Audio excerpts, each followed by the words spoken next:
A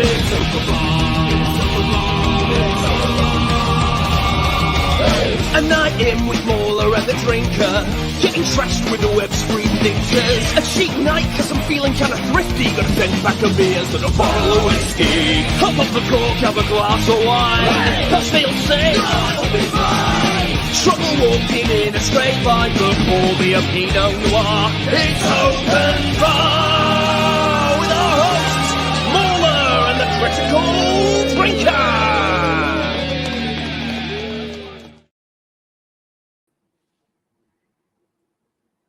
Oh, hello. It's just welcome to the long bar. I just wanted to mess with you there and put you on by yourself and see what would happen. I was 50-50 on did he crash right after? Nah, it's too convenient. He's doing this to torture me. Yeah. Abandoning me. How could you? Thought we were friends.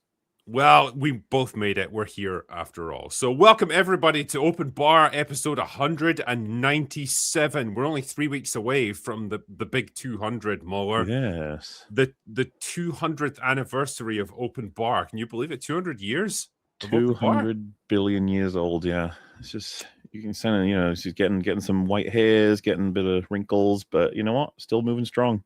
Nothing stopping Still doing us. it. Still doing Training it. It is. Yeah. Well, anyway, it's good. 197.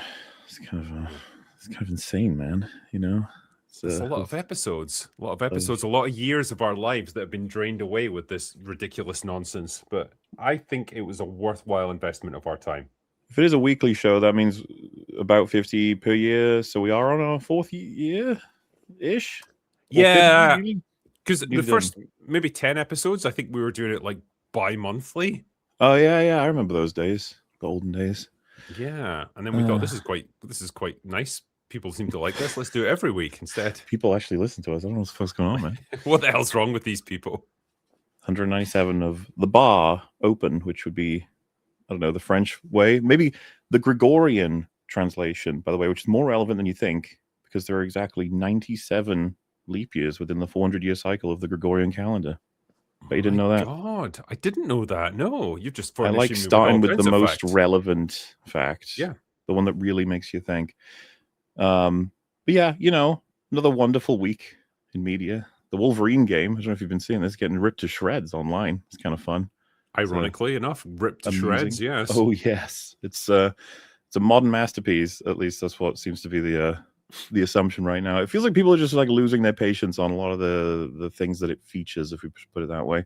To the point that the social director or something warned the devs to stay away from social media. Did you know that? The social director.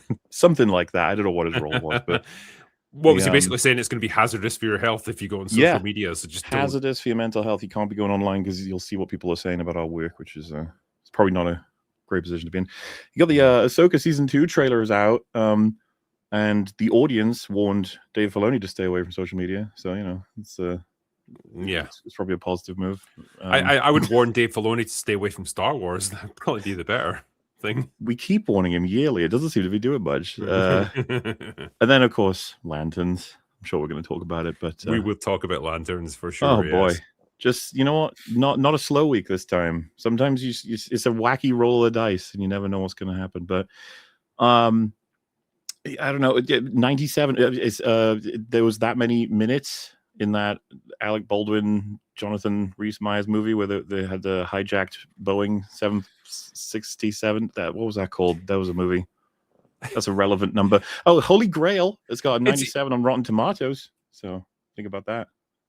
That's underrated. This is cool. Are we officially into your facts segment now? Are you just making this up as you go along?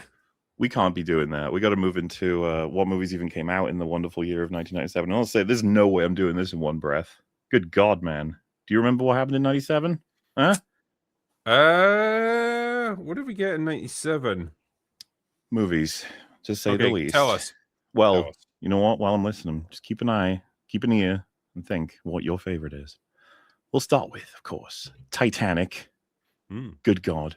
And the rest being Men in Black, Jurassic Park 2, Liar Liar, Air Force One, As Good as It Gets, My Best Friend's Wedding, Tomorrow Never Dies, Hercules, George of the Jungle, Good Will Hunting, LA Confidential, The Sweet Hereafter, Amistad, The Wings of the Dove, The Boxer, The Rainmaker, The Apostle, Boogie Nights, Jackie Brown, Lost Highway, Copland, Chasing Amy, Hard Eight, Nil by Mouth, Princess Mononoke, Perfect Blue, Children of Heaven, Funny Games, The Fifth Element, Gattaca, Contact, Starship Troopers, The Game, Cube, Devil's Advocate, Breakdown, The Edge, Donnie Brasco, Face Off, Con Air, Absolute Power, Austin Powers, The Full Monty, Romeo and Michelle's High School Reunion, one of your favorites, I think.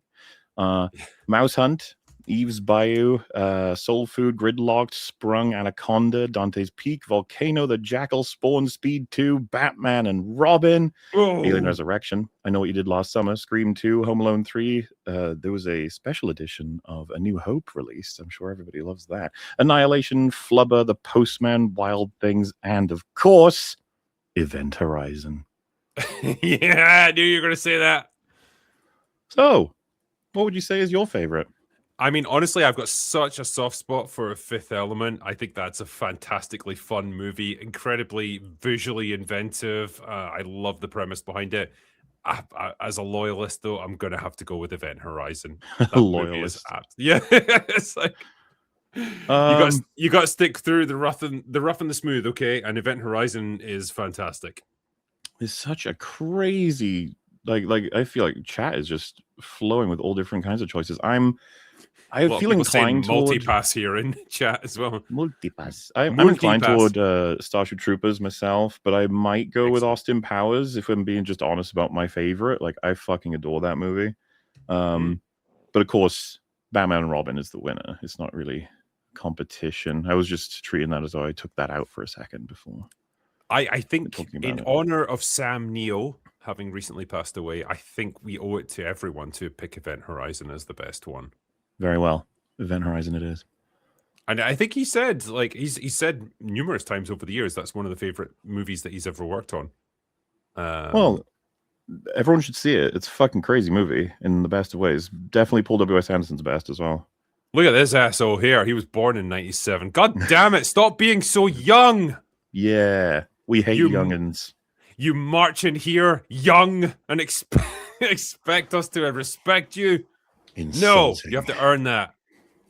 Now, for a few actual facts. You know, as well as many do, I assume, that the Titanic was actually expected to be a huge flop. It was going to sink in the box office. Did you know that? You knew that. Yes, I assume. But it soared like Superman to the top of the ocean or something. Became the first film to cross 1 billion. It sailed because it looked up at shiny sky instead of looking down into the depths like a rock. It nearly fucked that up, but it looked up, so we're all good. It permanently shifted Hollywood's focus toward massive international-facing event movies.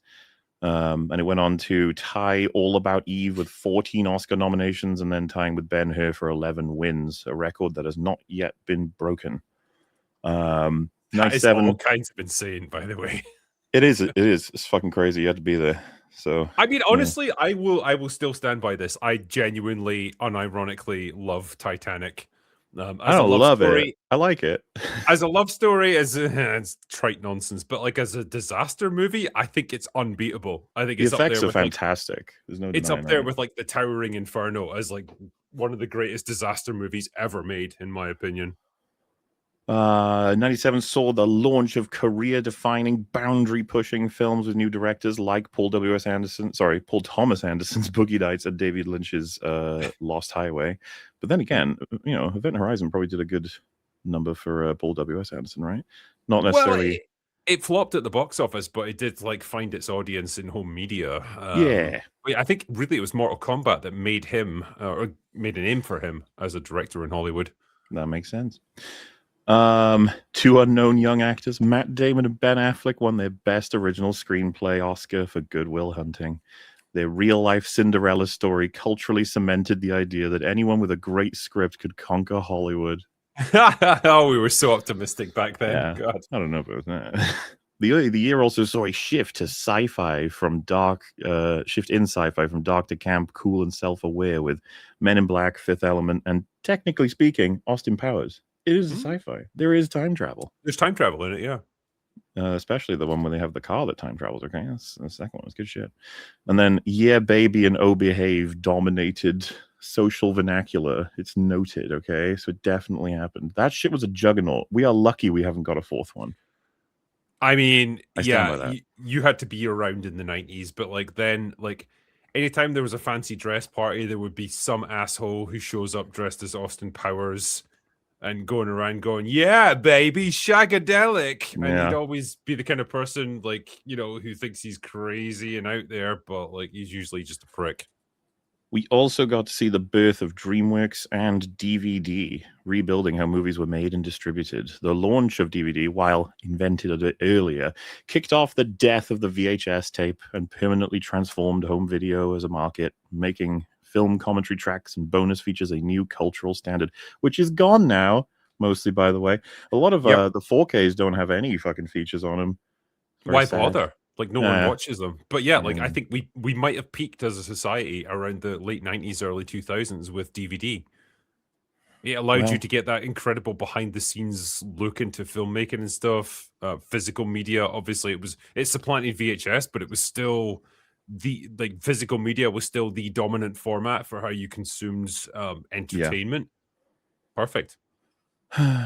So anyway, we're going to run a set of 5 factoids once again, but this is hard Okay. mode, even though it might turn out to be really easy depending on what you know.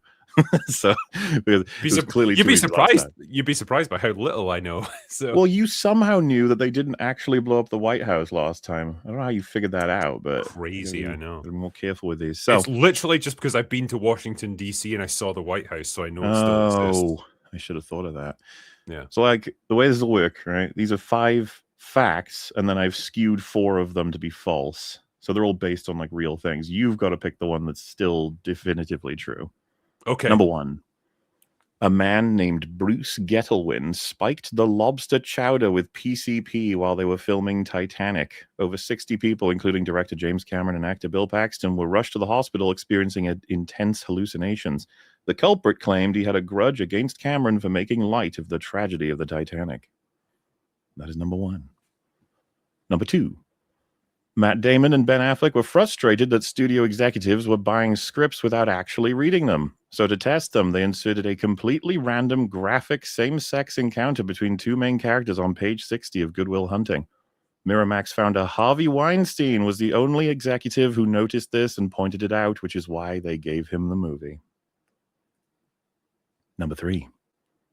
To film the tropical jungle scenes for the Jurassic Park sequel, Steven Spielberg did not want to deal with unpredictable weather in Hawaii. Instead, the production team built a massive, fully functioning indoor tropical rainforest inside a soundstage in California, complete with artificial rain machines, 3 animatronic dinosaurs, and imported exotic plants. Number 4. For the climactic scene in Con Air, in which a massive prison plane crashes into the Sands Hotel in Las Vegas, the filmmakers demanded they couldn't just use a model. The hotel manager begged the studio not to appeal to local authorities in their preference for real effects, as this would mean the second time the hotel lobby would be destroyed and rebuilt for the sake of a film production. And the final fun potential fact.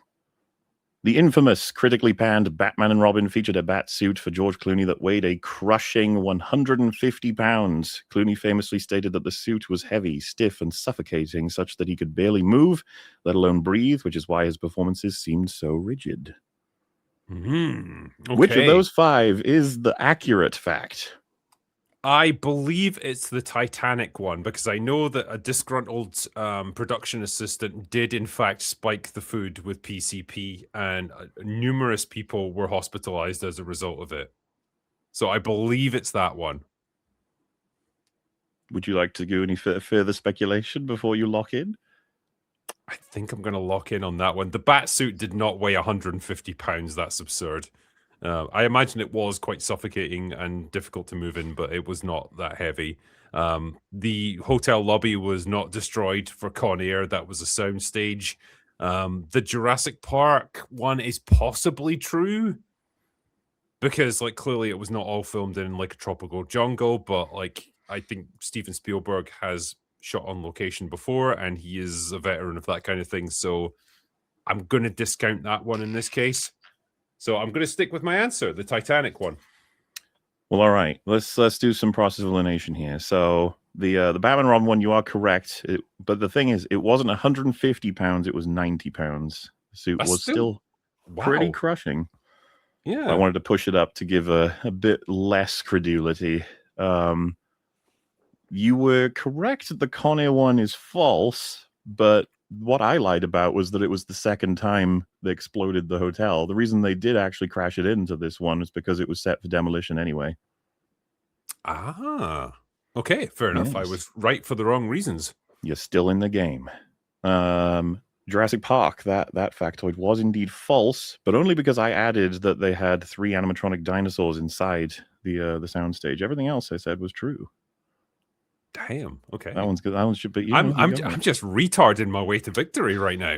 Well, you said. Here we go. Here we go.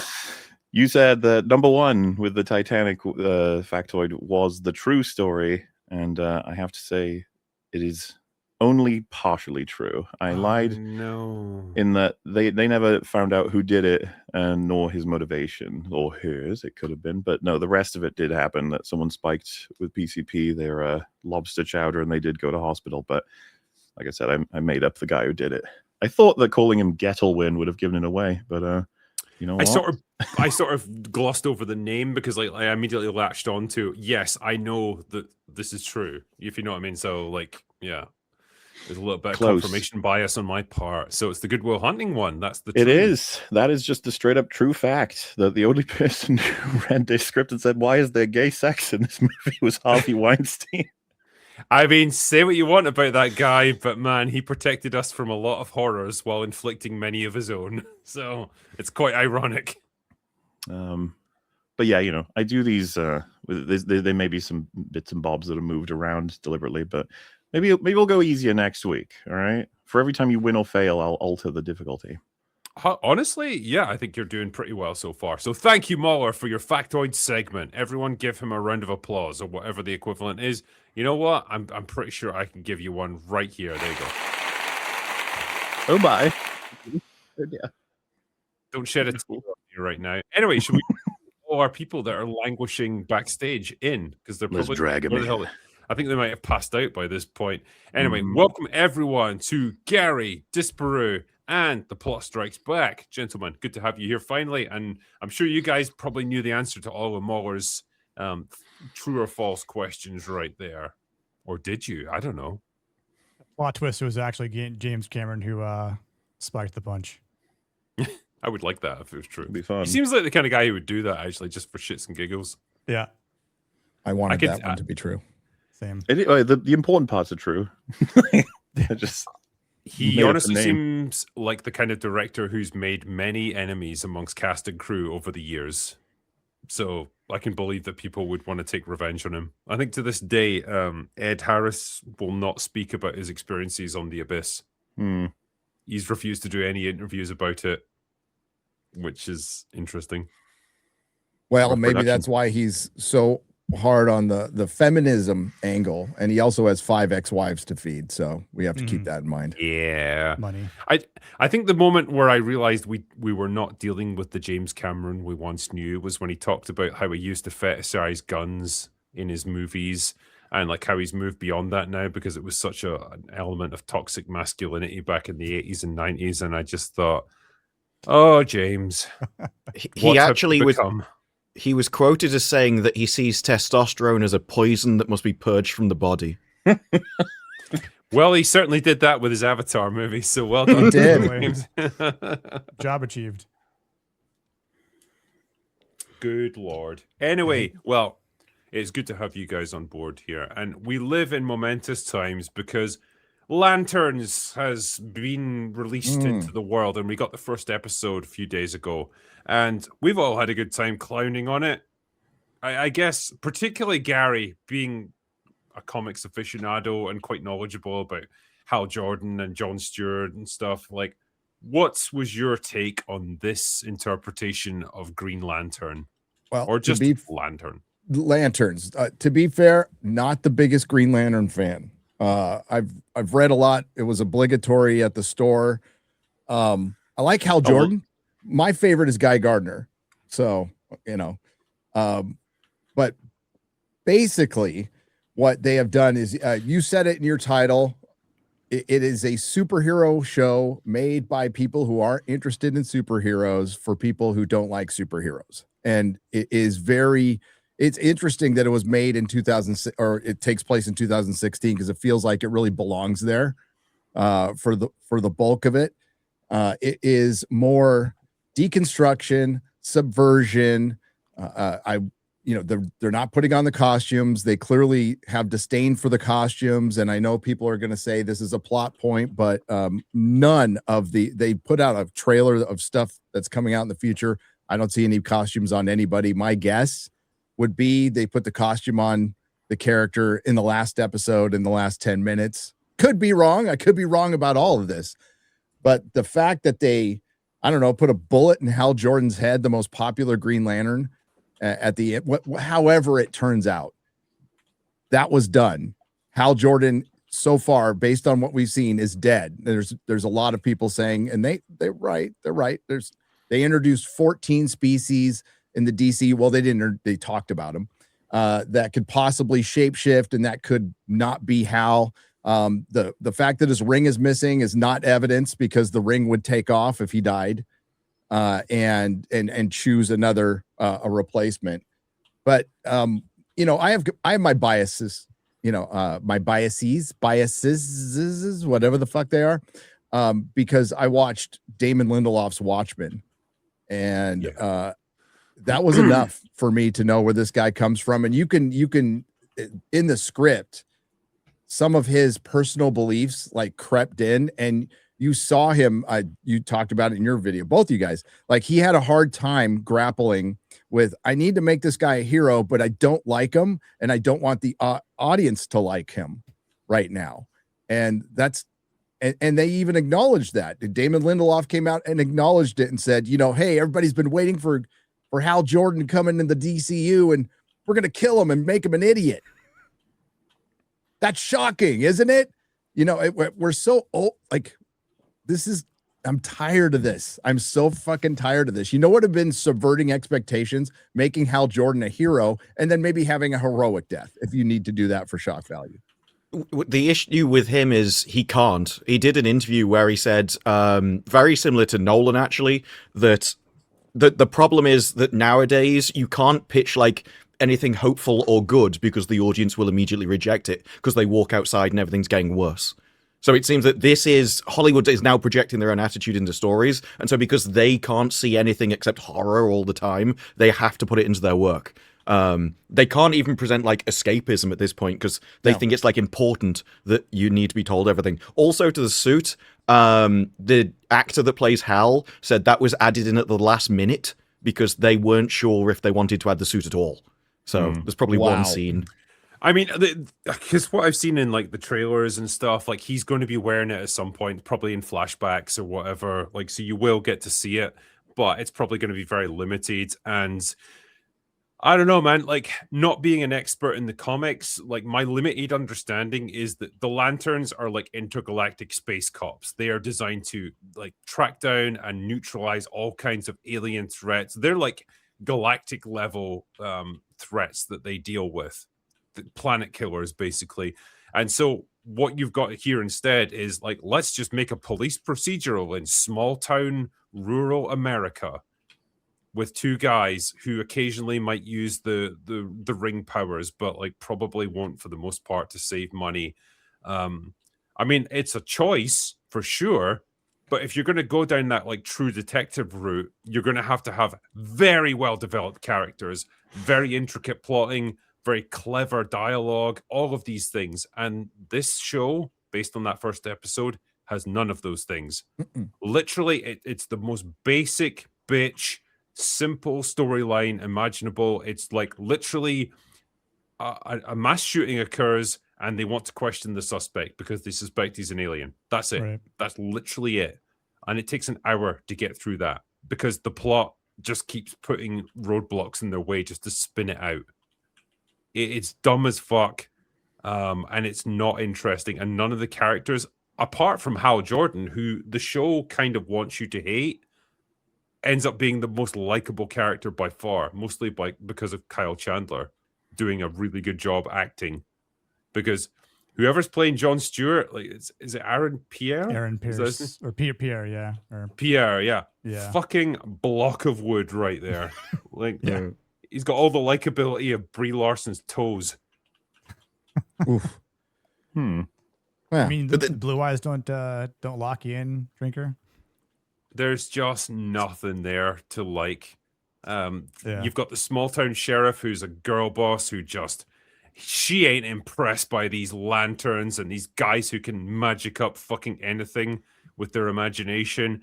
She knows what she's about and she's gonna lay down the law. God damn it! Yeah, she's 4'2" and ugly as fuck, and doesn't like actually have a handle on anything that's going on. But you know, that's her job in this show, and she'll be proven right, I'm sure. Like, because they can't let her not be. And What she's oh, go on. she's already been proven wrong because the guy was an alien. And it's like, if you have an expert in aliens that has saved the world, Yes, let him question the subject. There's no reason not to allow him into the room because you can watch him, you can pull him out, you could be in the room next to him if you really needed to or anything like that. And all the time, the issue they've got is Hal constantly throughout the entire episode does good things. He literally saves an entire town from blowing up, and yet everyone still treats him like he's wrong and an idiot all the time. And they're contradicting their own story right in front of you. And it's so bizarre that nobody like respects this guy, which is save the world. Why? Oh, well, I met him and I immediately knew he didn't care about anybody. Like, I mean, how? What is the context of that? I mean, I will say, yeah, she was good in Train Spotting. Look up the scene if you don't know what I'm talking about. I remember. I remember. I bet you and Calling her McGregor ugly, remembers how as could well. you? But Yeah, well, you know, time's a fucking cruel mistress. What can I say, MauLer? But yeah, like, the thing I don't understand, like, if this is, say, like a world-threatening event, like a possible alien incursion or whatever, and that's what Hal suspects is going on, why the fuck doesn't he just, like, magic up a fucking bulldozer and smash his way into the jail to, like, interrogate this guy? Why does he have to work within the confines of, like, the local fucking podunk sheriff who seems to act like she runs the show? Like, surely he's got jurisdiction over basically anything if he really wants to. I don't know why the show wastes so much time on something that doesn't need to happen. That was the weird thing, though, because he said, yeah, I have jurisdiction anytime aliens are involved. So he's here to tell you that aliens are involved, and you won't let him investigate, presumably because it might take your power away, is the way it came across. It's like, well, if you actually can talk to him and diagnose if this is an alien, I will suddenly not be useful in this investigation at all. It seemed more like she came across as power hungry, and this is one of the issues, because they don't understand how people work. Like, they don't realize what they're actually writing, and they think they're writing someone strong when actually they come across as incredibly sort of selfish in that way. Well, I know for sure, like, if the genders were reversed here, if it was a male sheriff and a female, like, superpowered police investigator that handles intergalactic threats, it would not play out this way at all. We've seen that in Captain Marvel. She just treats Fury like a moron. She would just obliterate him and just, like, storm on through and get what she wants. But, like, that's not how writing works, I guess, in Hollywood.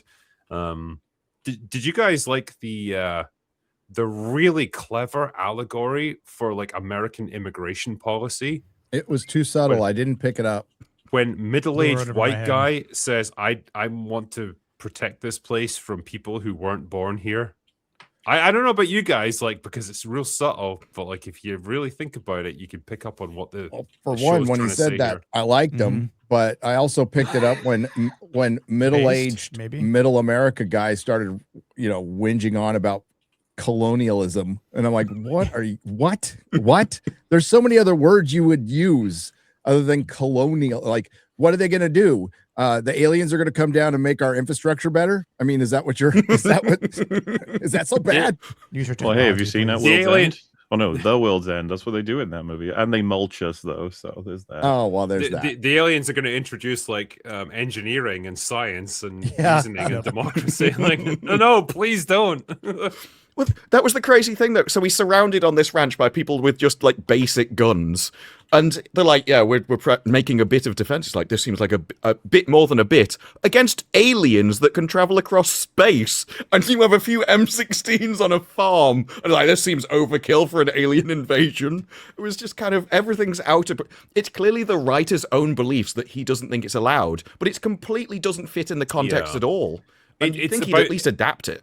No, Disparu, you're missing the point here. It's about the vibe, okay? He wants to like set up the vibe of these guys. Like, okay, a bunch of white guys who live on a ranch. They've all got guns, and they're all preparing for like contingencies of invasion and stuff. Okay, these guys are bad people. They are bad men, and you need to understand that immediately. In the minds of a Southern Californian liberal writer, they are bad men. And you must understand that immediately. Isn't that what Hal did, though? Like, he cloned himself specifically as an early warning system because he thought the Earth might get invaded? Yeah. Yep. But why listen to him? Okay, but you got all these complaints, but Drink, you must have loved the sex scene, that raunchy sex scene. I think watching him bang like a 60-year-old woman, like I did throw up in my mouth a little bit. And then when you find out she's a grandmother, I was like, oh, God almighty. Yeah. You know what? Because I use this as a great example of subtext, right? MauLer, you understand the concept of subtext. It's great. Like, people can say one thing, but they can mean many other things. Like, I thought it was like the label on a submarine or whatever. Yeah. Well, you know, but I thought you were texting from a submarine. As a man who enjoys writing things, you'll understand that like what a character says can mean one thing, but what they don't say can mean many more things. And you know, when they're leaving this little barbecue with evil white redneck man, and he says to Jon Stewart, like, "Yeah, it's sure nice to eat off another man's grill." Like, yeah, okay. As the audience, we understand what he means. He knows what's been going on there, and that clues us into a lot of things. You know, and that you could just leave it there. Just leave it there. Yeah, they're talking about food specifically. I think they're talking specifically just about food, and that's checking it. the sentence. And then you've got Hal Jordan who jumps in and says like, "Wait, what did he mean by that?" It's like, well, I fucked his wife, and it's like, and he knows. Yeah, I think he knows. It's like really strongly implied that he knows that based on what he just said to me. Ah, okay. It's like all they need to do then is lean towards the screen and be like, now you people at home who are on your phones, this is an important plot point, so you need to pay attention to this. Look up at the screen for a moment. Might as well. That's what it's based on, man. My favorite part, well, one of many, really. Actually, my favorite part's the interrogation. We'll get to that later. Was when Sheriff Girlboss was warning the space policeman who has been in, who just stopped a space civil war and has been in cosmic battles, warns off Hal Jordan that you don't want to mess with this Nebraska rancher. He's bad news. You have enough time to walk away. It's like I could put him in a bubble and send him to space with my willpower. Why am I worried about this guy? So I mean, obviously he's an alien. Like, I think the whole town are aliens. That's the only way I can justify some of the writing. But obviously he's an alien. Are we sure whether or not the writers are aliens? Have we figured this out yet? Damon Lindelof? Maybe. Ask him a Harry Potter question and you'll find out. Damon. Hey, honestly, he wore a Green Lantern shirt at Comic-Con once. Drinker. So he is qualified. I saw that in an Emergency Awesome video. They're like, he's a big Green Lantern fan. He wore a shirt at Comic-Con back in 2007. He's definitely not a tourist. As you mentioned, Gary, before, like, I have not forgotten Watchmen. Most other people probably have, but I remember it. And I remember what a fucking calamity that show was. What a joke it was to the source material. And it was Damon Lindelof and his insane race-baiting fucking fetish for politics. That was entirely driven by him. After that, I honestly thought he would never work in Hollywood again. That show was such a disaster. They never did a season 2. It was done after that. And somehow he returned, just like Palpatine. He hasn't done much. And let's keep in mind that he got fired by Kathleen Kennedy. That's true. So Yeah, God, you have to be done for chicken molesting to be fired by Kathleen Kennedy. Jesus. It's like bottom he's of the barrel he's a right there. bad reboot disciple. He worked on Lost, and what bad reboot and Jar Jar and Kurtzman and Lindelof are all really good at is repurposing other stuff and making it worse. That's all they do. So just the entire concept that we're doing a Green Lantern show, not calling it Green Lantern, and trying to make it True Detective. Sorry, I'm repeating from what I said in my video, but True Detective can't even be True Detective anymore. Like they have three other seasons, that suck. You didn't think Night Country was the best thing ever made? Oh, that was rough. That was Couldn't rough. make it through that season. I should have done a video on it. I watched the damn thing, and I didn't do a video. I just was disgusted with it when I was done watching. Reaper's video just made me laugh my ass off. Yep. But he's like, the whole thing's based on a fucking finger that someone finds. In the ice. Hail Reaper. Yeah. So, yeah, I mean, the creative bankruptcy is there, and the news is that they want Berlanti was going to do a Green Lantern show, and it was HBO who wanted them to do the True Detective thing, and Berlanti of all people said no. It would have sucked, by the way, if Greg Berlanti wrote it too, but at least he had standards. The CW guy had standards and walked away, and Lindelof said, I'll do it. So they're going ahead with this idea without thinking about like what made True Detective season 1 special, which was all episodes were directed by the same guy. He didn't do very well afterwards, but those episodes are beautifully directed. Matthew McConaughey's best performance in his life, and maybe Woody Harrelson's, an amazing story, and one of the best character arcs I've ever seen in television. And yes, it skips through time, and it's a little bit of, so that's an example of mystery box working. The rare moments that when it works. This one is, we're going to drop random information so the fans can theorize about it.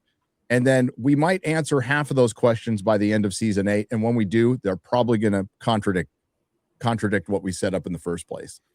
So it's clear that Girl Boss Sheriff knows, I think, knows that Taylor Sheridan villain is an alien of some kind. And there's going to be multiple aliens in this, and it will be an immigration allegory. I think they told on themselves in that interrogation scene. And you also have to keep in mind that Damon Lindelof is going to write from his point of view, which is any invading alien force will be analogous to immigrants. So we can't portray them as bad. So either way, they're going to be misunderstood. Well, unless one's a robot, I guess, but which the Manhunters are. So you have to keep that in mind, and it's evident. Like it's not like they were hiding it in the writing of this episode at all. And the power dynamics. We always have Girl Boss Judge, Girl Boss Sheriff, and Girl Boss Grandma. And I can't wait for Girl Boss Guardian. We have that coming up too. It's gonna be fun. Yep. well, it's because Hal already mentioned like the galaxy is a mostly peaceful place. It's fiery, but mostly peaceful. I'm told. And then the Taylor Sheridan, Will Macon, has to remind that well, then why do you need police? And he doesn't say anything. And No. Hal Jordan should know that. This is.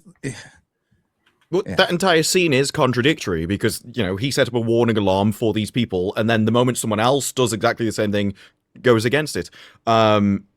This is the issue when you start writing from your perspective. So you're supposed to come up with characters that have their own motivations and principles, and then the story should write itself. You just have a situation, and they should naturally go through that situation as they would. Whereas because he wants to put his thing in, suddenly in a scene, you'll have him talking like Damon Lindelof and not the actual character. And that was it. Just because there's no reason this guy should not like militias. He doesn't know why they're there or anything. But it's the same with the Harry Potter question. That was Damon Lindelof going, well, everyone must know about Harry Potter. Yeah. Whereas It's terrible. you're making judgments about Nebraska, but you're judging what you should know from your own perspective as a writer. And it's the same with all the kind of stuff. Like with Watchmen, there was a horrible interview which starts with Collider, and he's going, well, as a white man interviewing another white man, how can you actually have a conversation about race? And it's like, you didn't even think about that question even now, did you? It was interesting. There was a point about the ending where he was like, well, obviously we wanted to be a surprise, and we couldn't kill John. Now, he doesn't expand Yeah. about why they couldn't do that. It was We just all know obviously why he it's couldn't do assumed. it. Yeah, but it's interesting that it is, the entire show is written as if all of his opinions are just correct, and everyone else watching the show agrees. And so that's what you're going to have, a very one-sided mystery in that regard, just because whatever you know whatever Lindelof likes is going to be it. The problem is, because I'm 100% believe that Hal's going to return as like the backup version of himself on the ring and in flashbacks and stuff. So he's still going to be definitely a part of the show. But like, yeah, Jon Stewart is just not a character I want to see lead a show. He's so fucking boring. He's got no personality. The actor's given absolutely nothing to the role. I don't care if this guy succeeds or fails because he's given me no reason to care. There's nothing to him. Yeah, What a weird choice of a show. Like, I mean, I know why they chose him, like in the meta, but like in terms of creative abilities, good Lord, this guy's a fucking dead horse.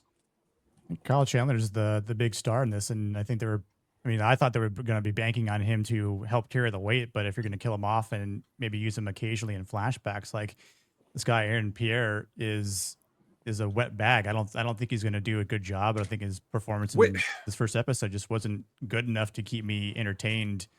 I'll keep watching this just for the hilarity aspect of this. I mean, I know Green Lantern fans out there might be upset about this and what they're probably going to do to this character, but I have no vested stake in the Green Lanterns or Lanterns. That wasn't sort of my shtick in DC Comics, but I feel for people out there who are now going to have this character completely ripped out of their hearts because it's just another idea that comic book adaptivity is dead and is never going to be the same. But we'll see what happens in the next couple episodes, right?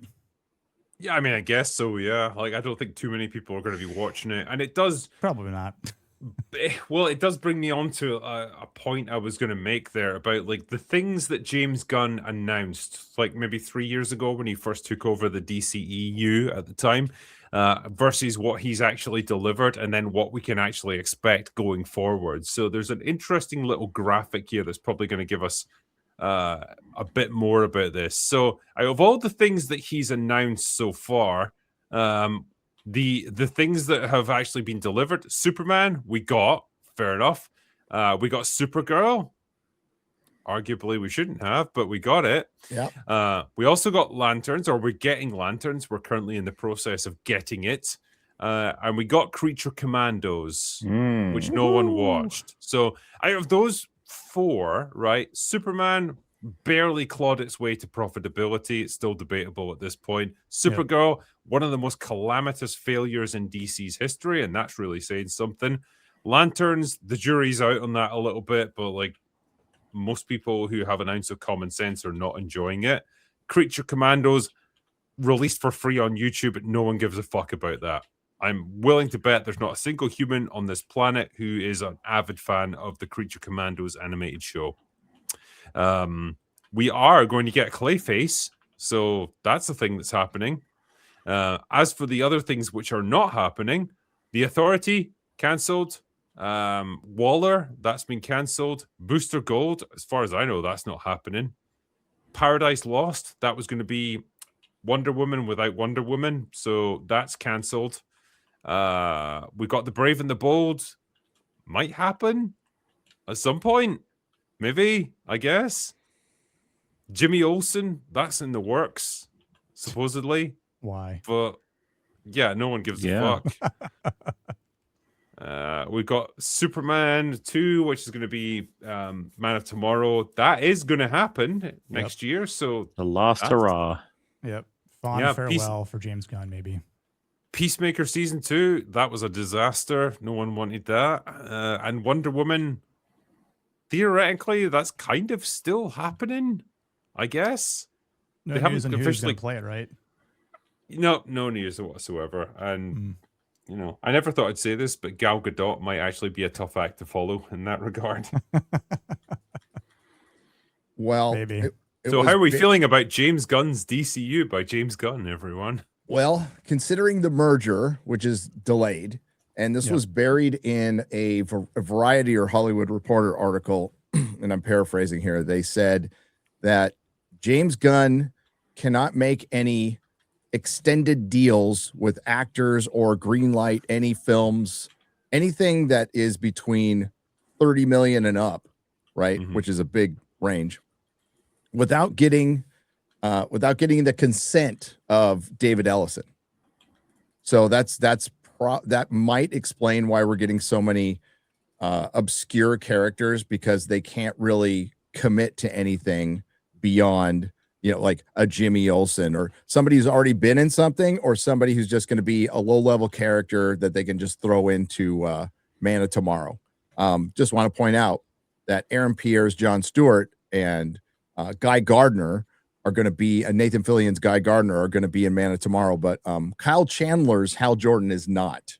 Of course. Because Funnily enough, yes. doesn't Guy has Hal's ring, right? I think it's the Wait, rumor. Yes. Right, so- Superman But opened, that was right, with confirmed the- by Or confirmed. Sharon. Yeah. Sorry. Yeah. Not rumor, but confirmed. Yeah. Superman opened with 300 years of history has already passed for this world with its superheroes. It's like, oh, maybe we could have started Never where gonna the get to story see that. started. Yeah, I mean, having a show, it kind of reminded me of Spider-Man a little bit. The Lanterns beginning with, it's like, oh, I want to see this film. And it was like, we're skipping that one. We're giving you something else. You're like, okay. What about when Hal got the ring? What about when Hal defeated loads of enemies? What about when Hal introduced himself to Earth? What about?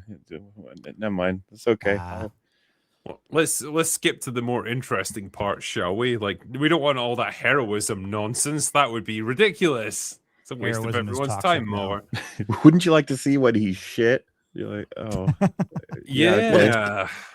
It's not even just that he's awful. We saw in the trailer, it's going to be a load of John going, well, I'm clearly better than he was. Yeah. I'm going to do way better. I'm going to take all of it. So it's just going to be like rub salt in the wound all the time. And it's going to come across way worse. Now we know he's dead or dying. Or so this is going to be a guy crapping over a guy's corpse constantly for a series. I think this is honestly, if you'd said to me, like, you're given all of these IPs like Batman, Superman, Wonder Woman, all this sort of thing, the full DC slate, right? And I was challenged to come up with the worst possible way to launch it. I couldn't do much worse than what James Gunn has done here. One, could add a caveat. You have to do it in the worst way possible without necessarily letting everyone know that's what you're doing. Then this would be the best. Yeah, like, okay, let's maintain the facade that we're really trying here to launch it. So we've got a Superman in there, so like it's not completely ridiculous, but like everything else is going to be populated by like creature commandos and like Peacemaker, stuff that no one gives an absolute fuck about. Lanterns is a B tier at best. Supergirl, again, like the sort of thing that you can only launch if you've got a very strong franchise with like lots of avid fans that are going to back this shit up. Everything else, nonsense, complete nonsense. Clayface is going to be irrelevant. It'll probably make money, but it's not going to change anything. Who would announce a Jimmy Olsen series? James Gunn. Someone who's James Gunn. sabotaging Who the DC. Who the fuck would announce a Jimmy Olsen series? It's like if you put a bunch of people on a desert island, right, and said like you've got to survive, and one guy is just hyper focused on like, right, we've got to get a hot tub set up. Like while everyone else is trying to build a fire or make shelter or whatever, this guy's like, no, we need a hot tub. That's what this guy. That's what this is. It's a luxury that you cannot afford when you're barely struggling to survive. You could have understood it. You could have understood it if they'd shown Superman and Jimmy Olsen was like the best character in the movie and everyone loved him and he came out of nowhere. It's like, oh, we'll double down and capitalize on what the audience likes. But that character in Superman was just a joke. The entire point of him was everyone thinks he's attractive when he isn't. That was the beginning and end of his story. I don't know what you're going to build on from there. But the way you make that slate worse is, ironically, you make all of it rather than some of it. Like if you double down on what you actually intended. I think this sums that up pretty well. This is 100% the truth. It's so brutal. It's so honest. This might, I mean, the one good thing to come out of this is it'll pretty much end any attempts outside of the MCU for a cinematic universe. Like they're cooked. No, everybody who's tried one outside of the MCU has failed miserably. and arguably the most successful one isn't even on cinema. It's whether you like it or not, is A Song of Ice and Fire. It's Game of Thrones. Yeah. Also, Marvel. Well, the Conjuring is probably the next most successful one. It's just Or the The one no one knows Conjuring. even exists because it's just slop, basically. The most successful properties that DC has aren't even part of James Gunn's DCU, where you've got like the Batman, you've got Penguin, like super successful shows. Yep. Like that little mini universe there is way more popular than the absolute slop that James Gunn is like churning out. And they're not making a Penguin season 2 because James Gunn doesn't want to, and it's clearly the best thing they've done. And he didn't poach by far, Lauren yeah. LaFranc for anything. No, they talk about we need female writers. Well, you had one. She Right there, wrote a really yeah. good show, and like I haven't heard her name for anything. Nope. Yep. It is insane. Like James Gunn is going to go down as like the worst thing. He's probably been worse for DC than Zack Snyder was by far. By Yeah. orders of magnitude. Nobody in 10 years is going to be looking back at any of the James Gunn stuff and go, maybe we were too harsh on it, you know. And whether you like Zack Snyder stuff or not, a lot of people, if James Gunn is making Zack Snyder's stuff look good, that's really bad. That's really bad. Would you put any stock in the idea that he might come back? Because last week on Open Bar we talked about like they're going to be doing a celebration of film at Warner Brothers where they're going to release like the director's cuts of all these different movies. Apparently, the Air cut is going to be one of them. Oh, really? I want to see the Air cut. That was I'm the only I one want to here see who the wants Air to see cut. Or the Suicide Squad. Yeah. If nothing Yeah. else, then just to like give David Ayer a little bit of like inner peace, like that's Yeah. finally out Let there. him rest. Before I saw Rebel Moons, I was of the opinion that Zack Snyder would probably make a really good Dark Knight Returns. He gets the Frank Yes. Miller stuff with 300. I liked his Watchmen quite a bit. Yeah. But then I saw Rebel Moon and Army of the Dead, and I'm like, maybe not. Yeah, but then they're written by Zack Snyder, so like if Yeah. like because I said this before, like if he was given a script written by someone else and he just directed it, could Like he do it? Watchmen. Yeah, exactly. I could see him coming back and doing a Dark Knight Returns. And I think that's what DC should just adapt some of their seminal graphic novels for a You while. accidentally say DC there. I almost said DC. The DCU. The DCU. I did say that in my Supergirl video, though. I tried to avoid it. Let me answer a couple of super chats here just before I move on. What have you seen the Lanterns viewer numbers? Variety posted them 20 minutes ago. No. 9.3 million in 3 days. Now the Acolyte got 11.1 million in 5 days. Oh, yeah, I was going to say that isn't damn. hot D. We got And Ahsoka got 3 million more than that. So Before we- Lanterns is Damn. pretty- Before we move on, RIP. not to take over your show, but we got to talk about No, that do it. interrogation. It's MauLer's favorite scene. Well, I mean, you know, what did you think of it, Drinker? Did you like it? I've heard it's the best scene in the show. So That's what the Twitter is episode. saying. Yeah. I love when a character does something with a tiny bit of intelligence and then someone else has to call it out play by play, like it was like a football game, and you have to describe what's happening to the audience. It's great. Yeah. It really enhances the scene for me. I mean, broadly, I didn't think they did a very good job with it at all. I just kept having more and more Well, yeah, it was a- questions with like how they thought they were running the scene. Because first of all, I know a lot of people who don't know what the fuck Harry Potter is, unfortunately. So Yeah. I do too. didn't work for me at all. But I got the idea, which is that the aliens are so fucking clever that conventionally, when you're tricking someone as to what you are, you don't know the detailed information that kind of gives you away. Yeah. And you know, like the Inglourious Bastards scene, it's like you should, like you doing that one thing is kind of a giveaway. It comes up a lot, but like no, the aliens they know all the tips and tricks on the specific knowledge. They've got it all. What they don't have is the general knowledge, and for some reason, whenever they're asked about the general knowledge, they can't deliver it in a convincing human way. And I was just like, well, that doesn't make any sense. Like, how would they be so good at it on the specific information and then completely forget like social key? Like, who says like the controversy regarding Obama relates to his origin of birth? He was Well, again- reading. Like you yeah, could see him look off to the side, and he was. And that's Yeah, the thing. well, again, Why would they it- not know that that's extremely stupid and it gives you away? Well, but if for the same reason that Thrawn from Ahsoka is considered to be a smart antagonist, like it's a stupid person's idea of what smart people are like. All right. That's the best that they can do in this show. And you could tell they didn't want to bring up Trump, which would have been the most logical thing to bring up. We were talking, I brought it up. So it's high school football season here, real football, guys. And that's Fuck you, Gary. real We, football. we play Enjoy your football with soccer. our It was actual. nice. Yeah, do you guys play football with your actual feet? No, you fucking grab it with your Well, hands. we do. You guys don't play handball. football with your Post. feet too. You guys like lightly graze each other and fall down like you got shot. You know, it's like, yeah, whatever. But you guys wear armor though. You don't grasp Yeah. the intricacies of the game, Gary. Because they're warriors. And You gotta everybody wear dies armor. early from head injuries. So it's late summer at minimum and fall. So we're leading up to the 2016 election. And if it's supposed to take place in our world, you think that would be something you bring up, a little controversial at that time. Yeah. Who was the one who was making the big stink about Obama's birth certificate? It was Trump. Yep. Yeah.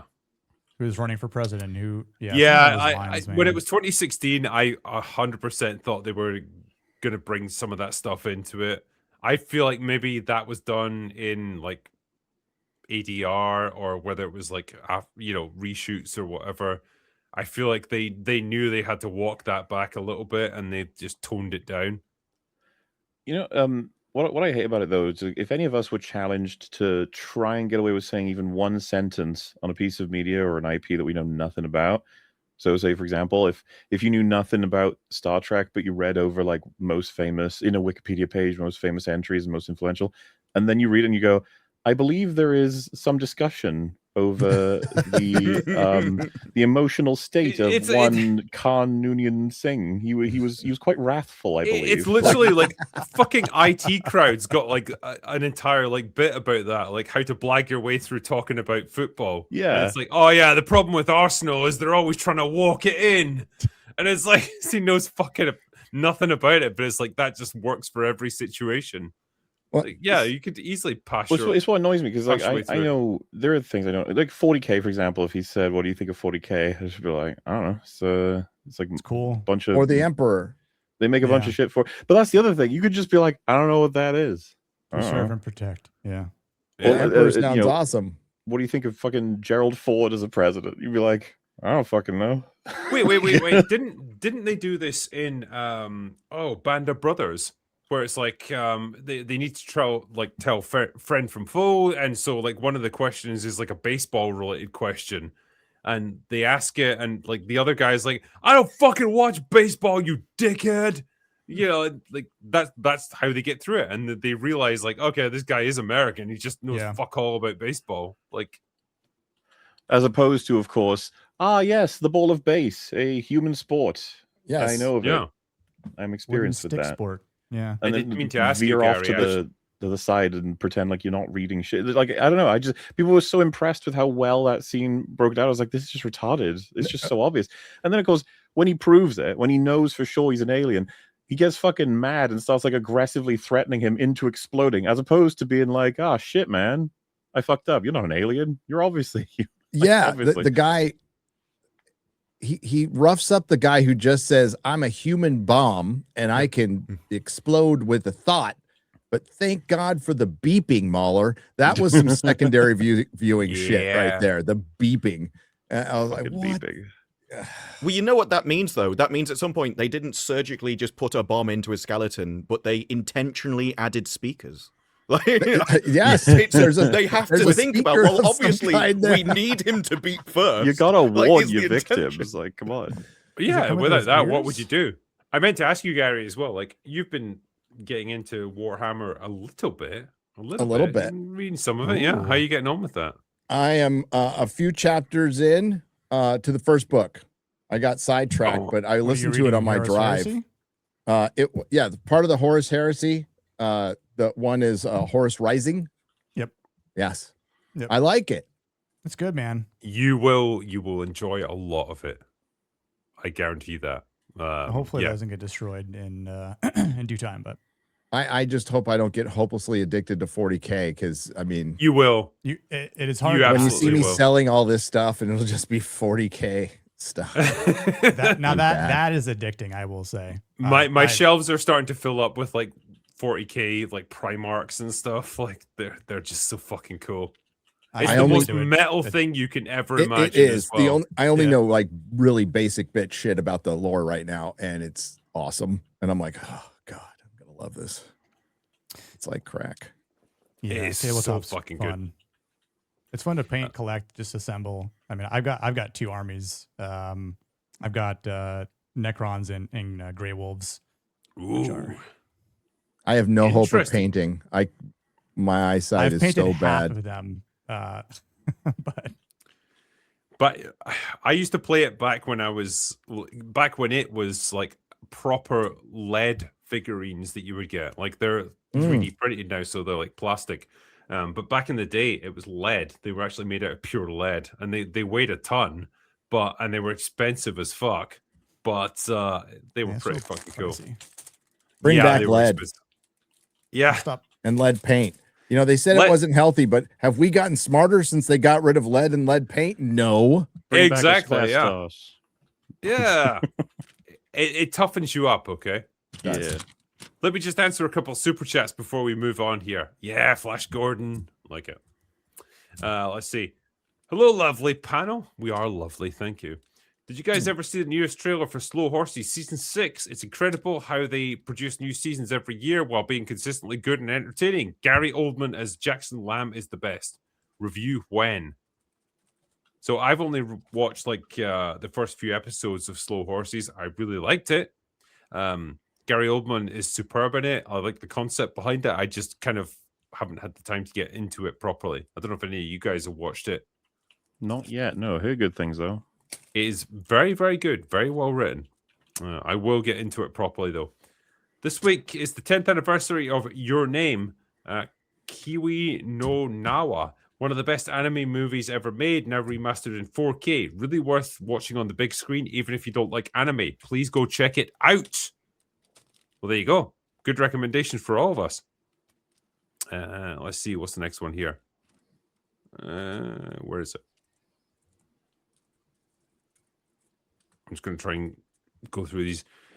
I found the Pirates of the Caribbean Special Edition on a thrift store, and watching through the behind-the-scenes DVD was a blast. They were having so much fun making that movie. Remember Hell when yeah. movies were fun? I like Yep. that. So if we don't know who spiked the PCP, how can we know it's false? Because Yeah, that's the MauLer. story. The fun fact is they never knew who did it. So if I say It could be that guy, though. And it Well- could be that name. Wait, well, but I guess if they find out one day he is called like Bruce Wibblestein or whatever I said, then yeah, you know what? I retract my statement. I was Bruce wrong. Wibblestein. Oh, God, I want that to be true now. If you could set up a hero movie by matching two villains in a movie, like Scarecrow versus Two-Face, to set up Batman, what would you do? Ooh, good question. So anyone in the Rogues Gallery, who would you pick? Setting up a Batman movie? So, I mean, it could. I think we could broaden this out to anyone really within like the MCU, the DCU, whichever you want to pick. Like two villains that would then set up the hero. I would talk the studio out of doing this. I would say start No, with but the if Batman you movie. if you were in charge of it, If I was in You would- charge, yeah, like your dream team. I would talk the studio out of doing it because they would. I mean, they're doing it. They're going to do a Bane I was gonna say this is what Deathstroke, they're Yeah. basically doing. Yeah, which isn't a bad team up, to be honest with you. I know Deathstroke's not traditionally a Batman villain, but I think he's a great match for Batman. So I'd throw in Deathstroke and Mr. Freeze. Because I like Everybody Mr. Freeze. chill.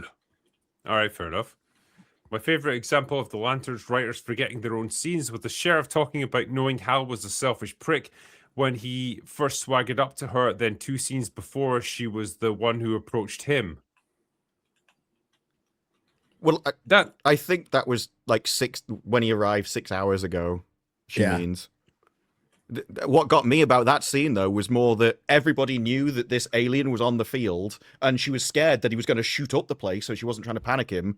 And then the moment he ran off, there was no policeman there. No one was ready for him. He ran past police. They hadn't been told about it. You know how I they would could like have to have stopped known. him? I'd like to know what her plan was actually. And that's There's this thing called a ring that he could have just put a bubble around the guy. Dude, when I was watching it, I was like, oh, they're gonna do a thing where he runs around a corner and walks into a green brick wall. Yes. They'll do that. They'll do that. They'll do it. And then they just didn't. And I was like, Hal didn't do anything. Cool. I love it. I love it. I love watching him do nothing. Cool. What are the constructs?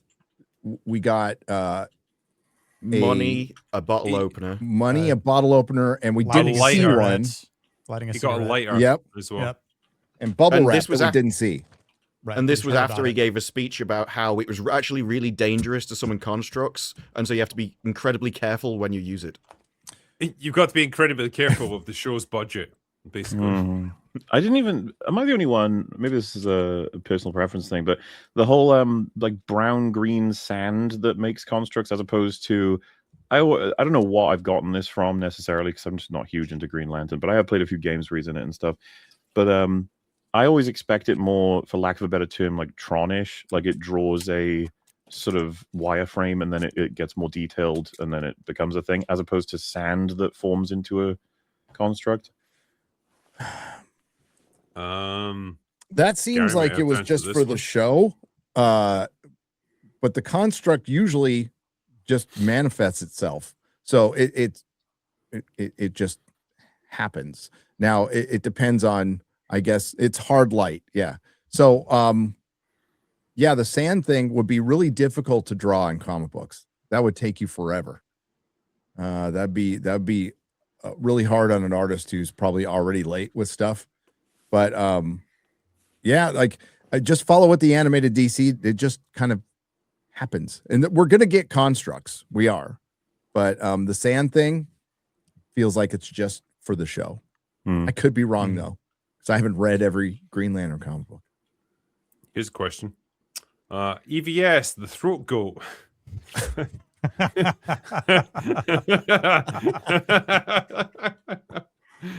Said he's loving Lantern so far. Fucking imagine my surprise. Yeah. He also loves Supergirl as well. Again, see my previous statement. He'll take the opposite of whatever position you guys take. On a side note, Rainbow the Brute is 6 years late. No refunds. No refunds. Yeah, he ain't got the money. But I'd ask for one anyway at that point. 6 years. My God. Is he trying to compete with George? Maybe. I ordered that book. I did, to my shame. Yeah, George didn't make like a buy my book and I'll give it to you eventually. Right. Though. Yeah. Like I guess the there's problem some is as stories well, like before. George actually produced good stuff He as did. well. He Yes. has. And it's also thousands of pages of writing. A lot of So, content. Yeah. Yeah. But when I ordered it, I lived in San Francisco. So I've moved twice since then. I think we're on our third presidential administration. Yeah, it's been a minute. 2020. I mean, at a certain point, you just have to say it's not going to happen. Like, I literally wasted my money on that thing. But yeah, if people were inclined to try and get their money back, good luck to you. Yeah. You're well within your rights to do so, I would say, after this amount of time. Dave Filoni's explanation of Yoda's do or do not line reminds me of rambling Grandpa Simpson. So I was wearing an onion on my belt, which was the style at the time. Yeah, it was terrible. Az did a really good reading on Real BBC of that, but no, it said the way it was titled was Dave Filoni finally explains the meaning of Yoda's do or do not. There is no try, as though all of us were wondering and waiting for Dave Filoni to explain it. Thank God. 40 years of wondering. Yes. MauLer. Yeah. I was a perplexed little 12-year-old when I saw that. And It's like bringing Grace Randolph in to explain Plato. so Sure. he was sexist. Illuminate us, Grace. Like, fucking shower us with your wisdom. I skimmed the episode, only watched the first 20 minutes total, and it was one of the worst things I've seen on any screen in recent years, period. What an absolute travesty. I mean, I could dispute that, but there's no point, really. Like, you're pretty much right on that one. In 2015, the CERN aliens gifted Hollywood scientists the Enshittifier. Feed any beloved franchise into this machine and it will make it better. Compatible with Star Wars, Star Trek, Raiders, Doctor Who, and many, many others. Yes, it's the great enshittification of our culture. Just get on board with it, okay? I mean, like, what's not to like? Everything is shitty now, and it costs more. If Paramount moves here to Tennessee, then they should get Drinker, MauLer, Gary, and Disparu to take over writing for DC, and I'll do the music. Y'all would have to take over for Taylor Sheridan after he leaves, though. It's all right. I could take over his shows. It's going to involve a lot more female nudity, though. Yeah, but I think It's okay. that's a price I'm willing to pay in order Tragic. to please the audience. And we did get nude Zoe Saldana in the premiere episode of Lioness, episode 3, for anyone wondering. I'm not sure I so- want that, though. I'm just throwing it out there as an option. I'm not saying it's a necessity, like- but it it's- happened. Yeah, it's like when you're on holiday in Italy or something. It's like, I'm going to go to a topless beach, and then like the topless people are all like 50-year-old women. Old, yeah. Yeah, and Would- like they've Boomer got skin like beach. leather couches, and you're like, I don't want this. Yeah. This is not what I signed up for. Well, this is the problem. So there was that article that came out, the study that Gen Z don't want sex scenes in TV shows anymore. And it's like, yeah, with the people that they've experienced in entertainment, I'm not surprised. When you've got people liking lanterns, of course nobody wants to see that. And there is this thing where it's like, the actresses and everything have now aged up. And so as we aged up with the entertainment, you'd be like, well, you know, Anne Hathaway's still hot. Yeah, but if you're 20, she's your mum. So obviously you wouldn't be as interested in that. So I mean, am I Everything is crazy? age Am I the appropriate. only person that never found Anne Hathaway that appealing? Am I It's all nuts? right. I mean, like, I don't think she's like a 10 out of 10. I see her in, like, whenever I think of her, I always think of her in Inception with her fucking crew cut hairstyle and stuff, and just like, You mean Interstellar? sorry, Interstellar, sorry, yeah.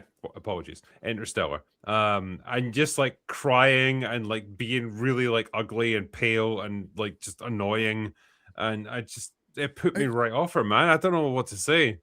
she's I attractive. mean- I think she's She is very attractive. But handsome, handsome, but like I- not the kind of attractive that I'm into. We'll say a Handsome. handsome woman. Yeah. That's a It's- handsome woman. it's I don't because know you have about to that. compare it to other people in Hollywood. And Kate Beckinsale used to be a 10, and now Oh yeah, many people have gone downhill. So you And could she end up is- But out Kate normally, Beckinsale you used to just be have a less 15. surgery. Okay, but Anne Yeah, but Hathaway normally there's slaughtered a- Kate Beckinsale on the aging scale. Holy shit! Well, Yeah, that, she that's got exactly old what I now. mean. Yeah. Yeah. Well, she put a bunch of fucking she's an auton now. yeah. But that's the way they there- go with there- Hollywood. Yeah, but normally there's an ecosystem to this sort of thing. Like when one actress like ages out and she's too old now, like another hot young one will come up to replace her, and we're not getting that so much now. In fact, I'm going to put a poll out Occasionally. there.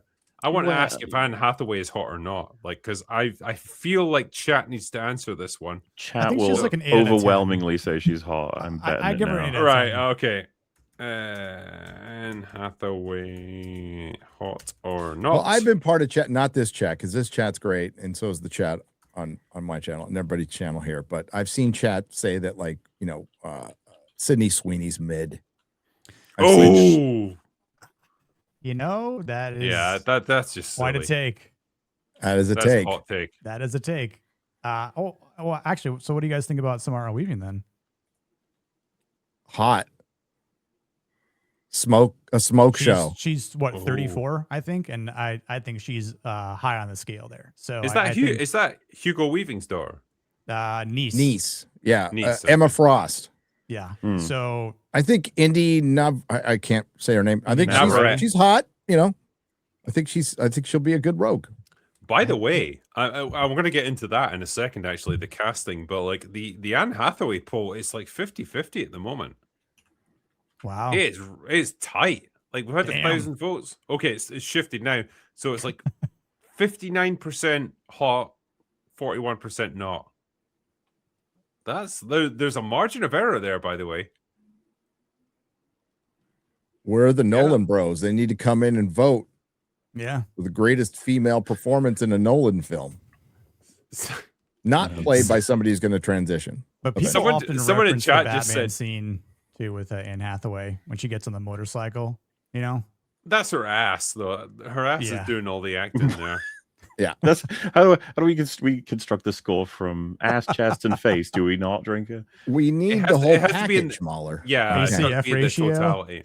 Okay, so guys, don't just think about the ass. Okay, in that one scene, think about her ass, legs, boobs, face. Yeah. Comparative to other hot women, right? Okay, let's throw Margot Robbie in there. Yeah, Margot Robbie's hot. She is. I never got it, man. Really? Got it. Really? No. No, Well, now you're gonna she's- lose chat. Yeah. It's weird, right? Because I've said this before. Like intellectually, I know she's beautiful. I can see it. I can look at her face and be like, She's "Yep, a she nerd, man. She conforms to all the standards of beauty that I would expect." But then I never found myself that attracted to her. I don't. I Maybe she's too perfect. I don't know. I Like mean, I made- know made in she's the a big lab. like Lord of the Rings fan or Tolkien fan. She also loves metal. So like to me, I'm like, that's two big check boxes off. So Yeah, I'm already that's sold there. There we go. I think the question's been answered. That's it. You're gonna have Second. hard time fighting the allegations. Yeah, bro ain't beating Dude, those allegations. I don't even like the slutted out Harley Quinn, but she was Right. smoking hot in Suicide Squad. The feet That fetish. scene's been people were- shared on the internet like a billion times. So I imagine Yeah. It's like gold for them. made Yeah. an impact, yeah. And then they had the Harley and Suicide Squad kills the Justice League, see her old suit and go, I'm not wearing Yeah. that. Ugh. Yeah. Terrible ass Let's game. let's not talk about that. People did mention Jennifer Connelly. That is hot. Yeah, Generational hotness. That's Yeah, like that an was- 11 out of 10 right there. Yep. Yeah, like Agreed. yeah. Rachel Margot Weisz. Robbie. She's aged well. Rachel Weisz. Rachel- Yeah. it's Oh, come fine, on. I In the guess. Mummy? But Oh, Yeah. In the That's mummy, Yeah, she was after hot. Jennifer Connelly, I'm sorry, it's just you set the scale too high. Yeah, I know Jennifer Connelly's peak. Let's be real. But isn't Some it people- interesting? You keep bringing up people who are like 50, and it is the case that Hollywood has not replaced these people. It's the same with the male action heroes and stuff. Exactly. Yep. They do not bring in a new generation of people Timothy to replace them Chalamet. anymore. I think Yeah. that's why. Can you imagine him people- doing Die Hard?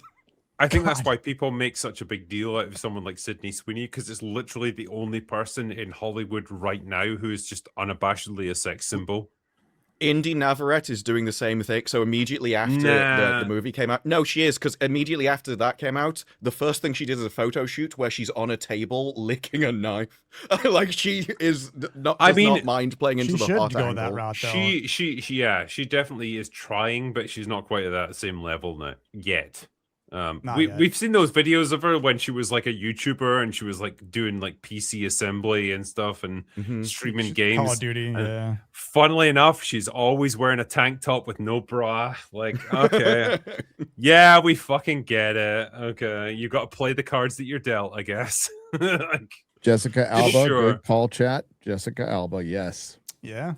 Jessica Biel. Selma Hayek. Jessica Biel too. Yeah. Jessica Biel was the thinking Jessica man's Biel. Jessica Alba. Yeah, I think so too. We had some good times back in the 2000s, but those times are over now. So let's not think about it too much anymore. Ava Maybe Green, yes. Some of them will be back. Maybe. The Anne Hathaway thing is kind of settled down. We've had like 2,000 votes now, and so it's 59% hot, 41% not. So it's split. It is kind of split. Yeah. So I'll just say that. It's not conclusive, and I come This down is on the purely side of scientific. I think you can actually take this one to the bank. It has been solved. I'll take it to my private bank after the stream is over, but that's something else. Anyway, Gary. Yeah. And Disparu to some extent as well. You guys have watched Star Trek, modern Yes. Star Trek. Uh-oh. The thing that is the blight upon Star Trek aficionados everywhere. Well, Strange New Worlds is literally the only thing that they've still got running right now, and we're kind of just running out the clock on this one until that gets canned as well. But they've got their latest episode out, and it's a puppet episode. Remember Angel? Remember Angel did a whole episode about they got turned into puppets, and it was amazing because that was the kind of wacky, crazy, supernatural show where stuff like that could happen. Well, Star Trek's done it as well. Yes. Can I show you a little clip of it? Sure. All right, let's do that. Let's show it to you guys. I might have to mute it actually because copyright is definitely a thing. Pure cinema.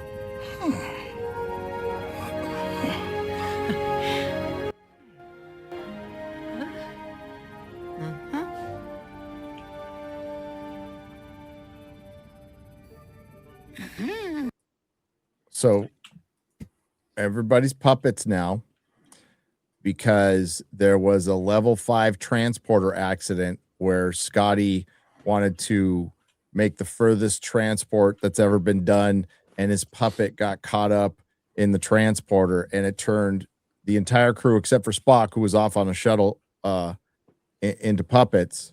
And then they do puppet things, and it's not funny. It's not interesting. Doesn't really move the plot forward. And this entire season has been, let's make Star Trek Casablanca. Let's make Star Trek Dude, Where's My Car? Let's make Star Trek with puppets. But they don't make Star Trek Star Trek. That's been the biggest problem. And underlying the whole thing is they've tried to make Star Trek Buffy. Yeah. Including trying to mimic like Whedon speak. And it's fucking awful. Yeah, because this is what I was alluding to earlier. Like, I feel like the universe of Buffy and Angel, where you're dealing with the supernatural, with all kinds of like demonic entities and stuff, you could probably get away with more than you could within the bounds of something like Star Trek, because it has to be explained scientifically.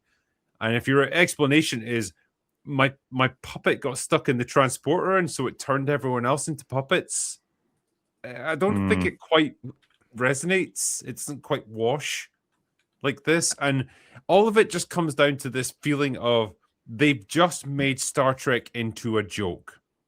Like, if you're referencing Casablanca to the level of of all the gin joints in all the world, you had to walk into this one. That's not homage. That's just straight up ripping it off. Mm-hmm.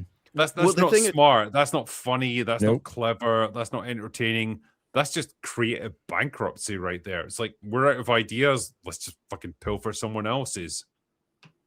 Now, for this episode, I like the space.com review because its title is Ludicrous, Nonsensical, and an Affront to Canon. The Puppets episode is an instant classic. So, like, this is awful. I love it. It's like, yeah, you don't actually like Star Trek. Because Star Trek did do episodes where they'd go on the holodeck and they do weird stuff. They do homage to, like, noir kind of movies and things. But the way Star Trek episodes were always done is they had a question. There was something they wanted to explore.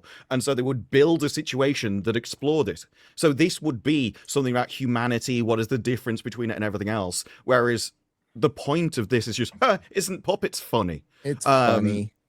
At Star Trek convention, they had a panel about this, and the actors said that they're responsible for it. They brought it up as a joke. They never intended it to actually happen. And then one day, they brought it up season after season. Eventually, we're just given a script. I was like, oh, well, I guess this is an idea that we can do. It'll be funny on our way out the door.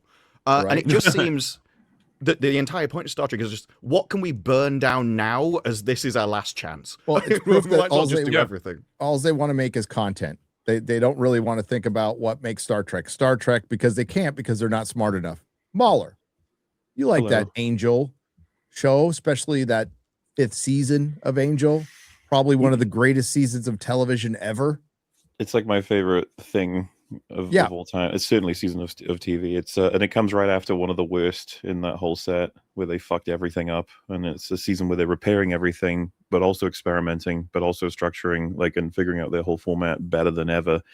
And a puppet episode would be an understatement of what they did there. They didn't just go like, okay, all the characters and plus puppets. It's like the amount of effort that goes into that episode, and picking specifically Angel to turn into a puppet is very much on purpose. He's such a dour, brooding character who wants nothing but to atone for his mistakes and deal with everything. Turning him into a puppet is so paradoxically like absurd and juxtaposed that every scene he's in is hilarious.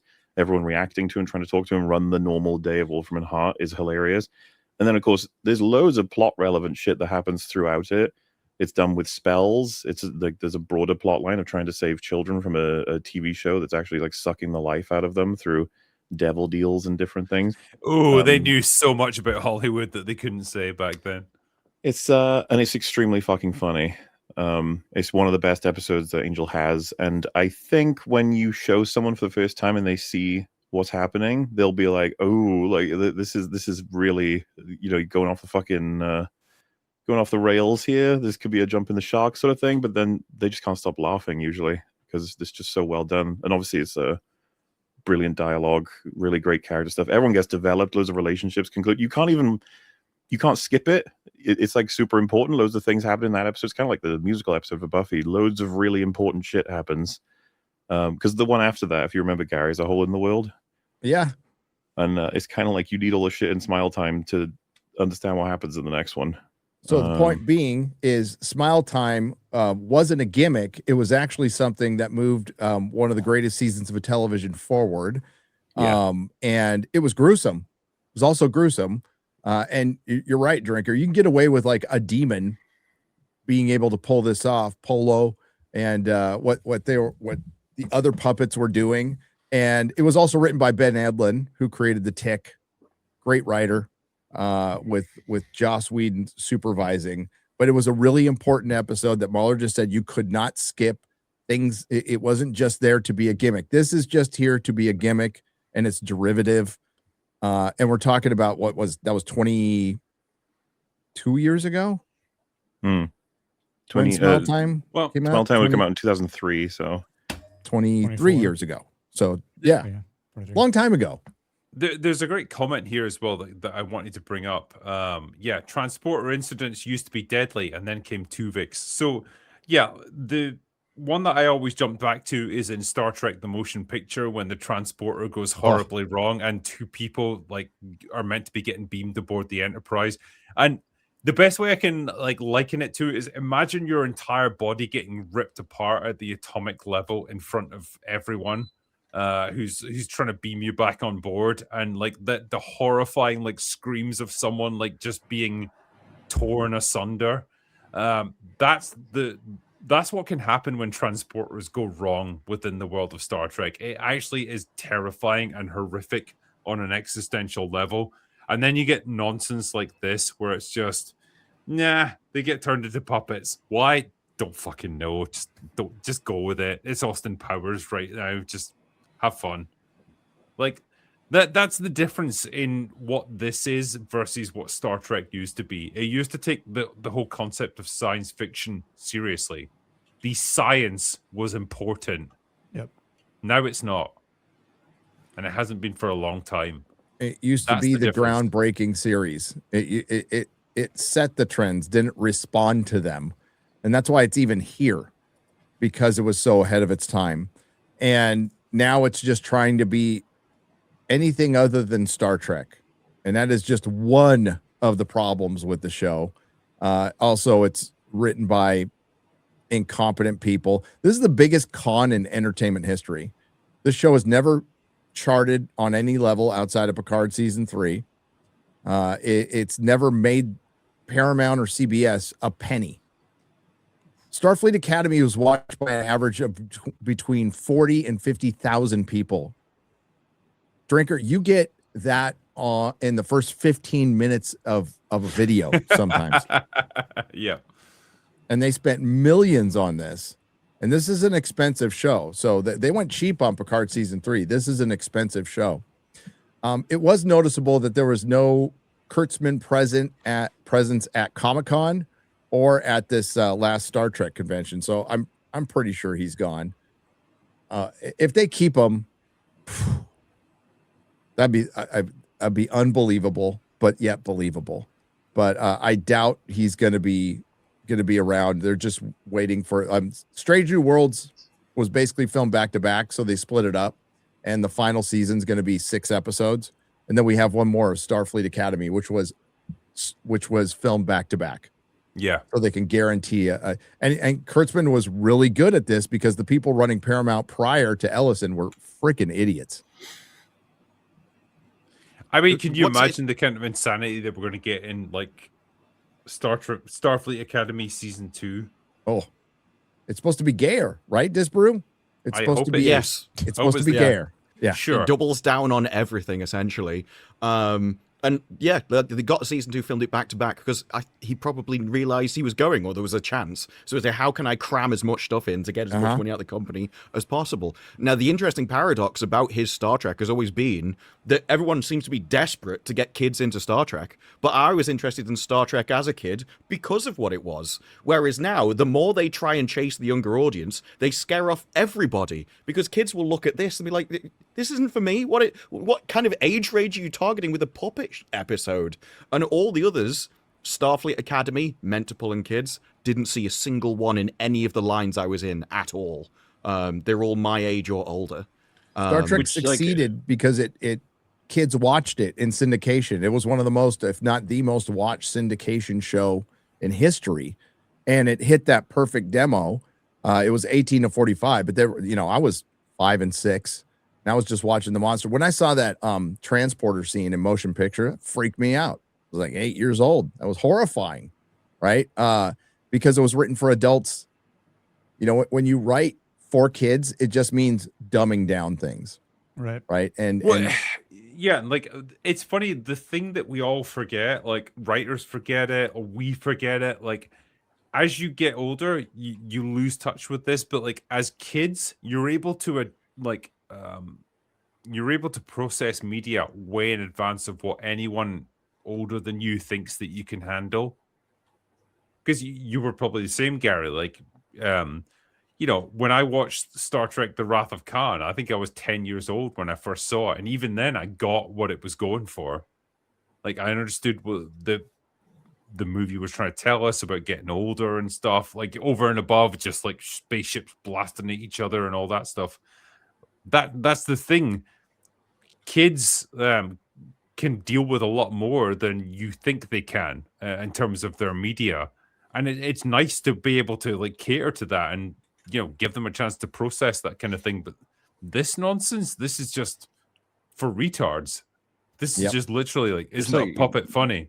Like was said with the whole approach being a gimmick, like it was a fucking risk in Angel to do a puppet episode, but they took it very seriously, and it's considered like one of the best episodes by many people. It's one of my favorites, like top 5 sort of thing. And it's kind of adult. Like Gary, remember the part where the demon puppets are like putting their hands in the back of back of the human. Yeah, it was gruesome. Yeah, and Wesley shoots a puppet to death. Yes, They balance the tone in that so hard, and that's the thing. It could have fucked up, but they gave it everything and they committed, sort of thing. But this already feels like it's like, yeah, but puppets, and that description of what if we did puppets, it's just puppets.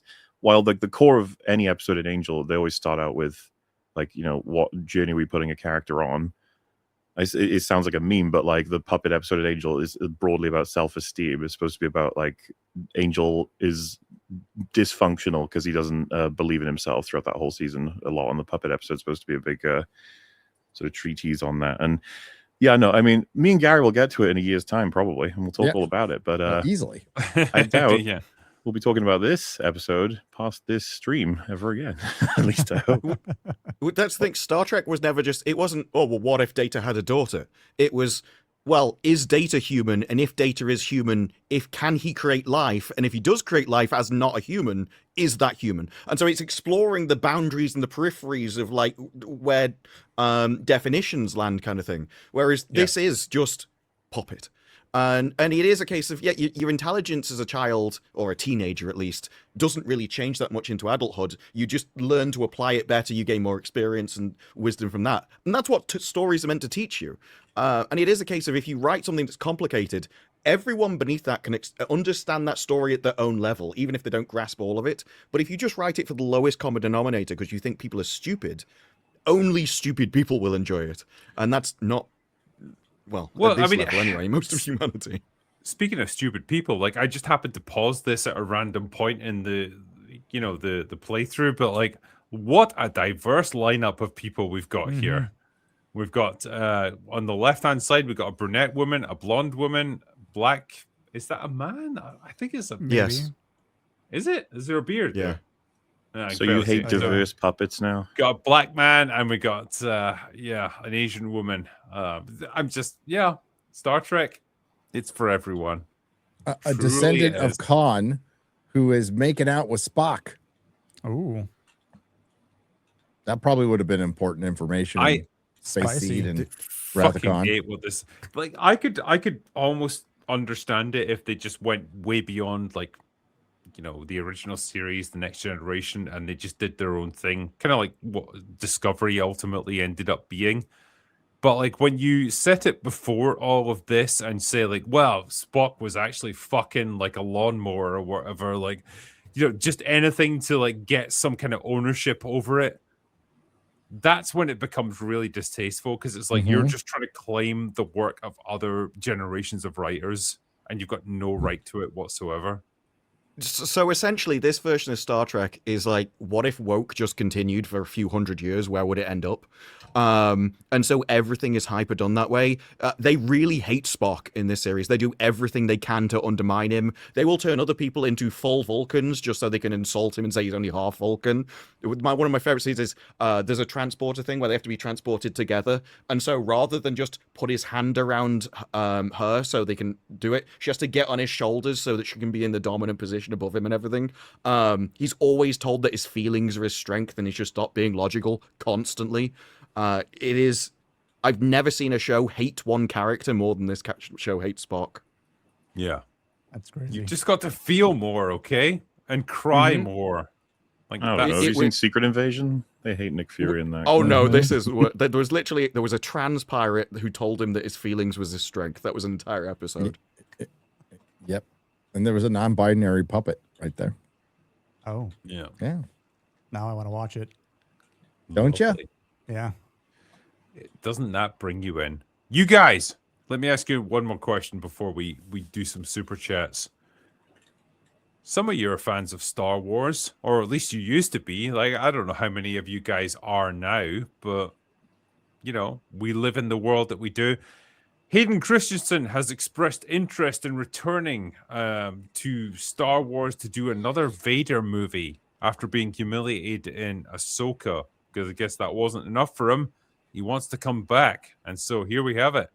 He's apparently in the final stages of signing a multi-picture deal with Disney and Lucasfilm to star in the standalone Darth Vader feature film set in the Star Wars universe. Are you guys excited? Tell me.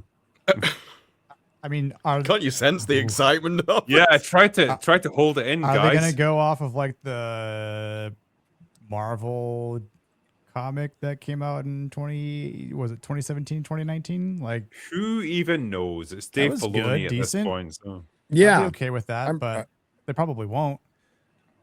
I was just talking to MauLer about this on this super secret recording we were doing yesterday, and we were discussing like, what does Star Wars have left? I mean, prior to remaking the original trilogy and the prequels, which they're going to do. And I mentioned, and I'm not the only one who's mentioned this. I'm like, I'm surprised they haven't done like a Darth Vader movie of him hunting the remnants of the Jedi. Because, now that we've seen Disney Star Wars, there's a hell of a lot of Jedi running around after Order 66. So he probably had to do some mop up and just do a Darth Vader movie. And I'm surprised they haven't done it. They seem to know that people like Darth Vader. They'll drop him in almost everything as a fucking cameo. And it's like, why don't you have the rights? Why don't you just make a fucking... Now, I'm not advocating... I don't want them to make anything. I'm just saying from their POV, They thought long and hard, MauLer, before they made The Force Awakens, of ways they could bring him back. Because he is one of the greatest villains in cinematic history. For sure. And they thought about it long and hard, and they still couldn't... The only way they could bring him back is if they remake it. My problem, and this is just a personal problem, is I've never been able to see Hayden Christensen's Anakin Skywalker as Darth Vader. I've never been able to work that out of my head after watching the prequels multiple times. They put him in the suit and then they give him a filter, so you wouldn't even know anyway. Yeah, but like the Anakin in the prequels didn't act like Darth Vader's a smart ass. He's cheeky. I didn't really see that with Anakin, right? So it's hard for me to align those two. For one. But this is kind of a no-brainer. I mean, this is all they have left. You do a Darth Vader movie, it would with Hayden Christensen, it would get Star Wars fans excited. Some, not everybody. But it would at least create a conversation because they don't even have that. They're in full-blown apathy right now. You know, Mando and Grogu just came out. Most of you probably forgot. And my God, that was a movie? It was a movie. It was one of the most boring pieces of content I've ever seen. Spoof movie. And like they need to get Starfighter's not going to get the fans energized. That Disney paid billions to make billions. This is a cinematic franchise made to sell merchandise, not a streaming franchise. And they have made one movie in 7 years. They need excitement. So Marvel does the one thing they can do, we're going to make a movie. We're going to throw every superhero we can in it. We're going to bring Robert Downey Jr. back just to get excitement again, because we need people to be excited. What's Star Wars option? I mean, this is kind of it. This is their last one. And I don't even think this movie, because every Star Wars, they want $1 billion at the box office from every Star Wars movie. That's what they want. And I don't think even a Darth Vader movie at this point could get that. Yeah. No way. Options, but they're not going to do anything, right? Like they've just foregone everything that existed from the EU or Legends. The idea of like a rematch between Obi-Wan and Anakin, they played that out already with the Obi-Wan Kenobi show, and it was a fucking disaster, and it was possibly the biggest letdown ever. And so, as Gary was saying, that's probably your last remaining thing that you could play. That was your last cards that you could play, and you fumbled it. They will definitely play that again. I'd be surprised if that's not in this movie. And to be honest, that was one of my favorite moments of that show, when Darth Vader is hunting him down, follows into a planet, walks out and goes, "Have you come to destroy me, Obi-Wan?" Yeah. Every time. Well, they've blown like the one tragic story they can tell is have Ahsoka be in a movie. Let's pretend there wasn't a series and they didn't bring her back in Rebels and all that. And he has to kill his Padawan at the end. Tragic end. Imagine if he did kill her. That'd be pretty cool. Should have happened long ago. No fucking way you could do it now. She's like a god. Too late. Yeah. Oh yeah. Space Super Jesus. Ahsoka. Yep. But with this, like they handled it in the most anticlimactic way possible. And Ewan McGregor has even come out and said, like, yeah, I'd be up for doing it for the next 10 years. Just to play Obi-Wan Kenobi. Because like he's like in his 50s now, and he's probably been put out to pasture as an actor, and so he's just like, yeah, I'll do anything at this point. Fuck it, why not? And in this movie, you could have done like a B plot of Obi-Wan. Now let's pretend the Kenobi show doesn't exist. You could have done a B plot of Kenobi hearing about like Vader hunting down Jedi and not being able to do anything about it, and like his journey of like, practically going nuts, not being able to do anything about Darth Vader hunting down Jedi. And you have one, I guess your protagonist would be the one surviving Jedi, and that he dies at the end. But like, I don't even know what you would do now within the confines of Disney Star Wars. What would you even do? I mean, do you think the Vader movie would actually be dark enough? Or do you think they would just kind of be too soft with him just being an actual like formidable force? If they use the template of the Empire from Andor, it could be really good. But they won't. They're never going to use that again. And that is the tragic thing, because that show was so fucking good. And we're never going to get anything with that kind of ambition ever again. I actually responded to a fucking comment about Andor just like yesterday, where it was like talking about Cyril Karn, like, oh, I don't get this guy. Like, why did they shit on him so consistently and then just give him no like conclusion to his arc? And it's like, fucking Christ, give me a set of crayons here to explain what a character arc is in this show and what they're trying to show you about like how good people can be chewed up by this machine of the Empire. That's the whole point of how it gets made. That's how it gets, like, you know, sustained and risen to prominence because of good people who are manipulated into doing bad things. That show, like, was light years beyond anything else that Disney have done within the Star Wars universe, but no one watched it, and that's the No. sad thing. So we're gonna get slop. We're gonna get slop like Ahsoka and the Obi-Wan show.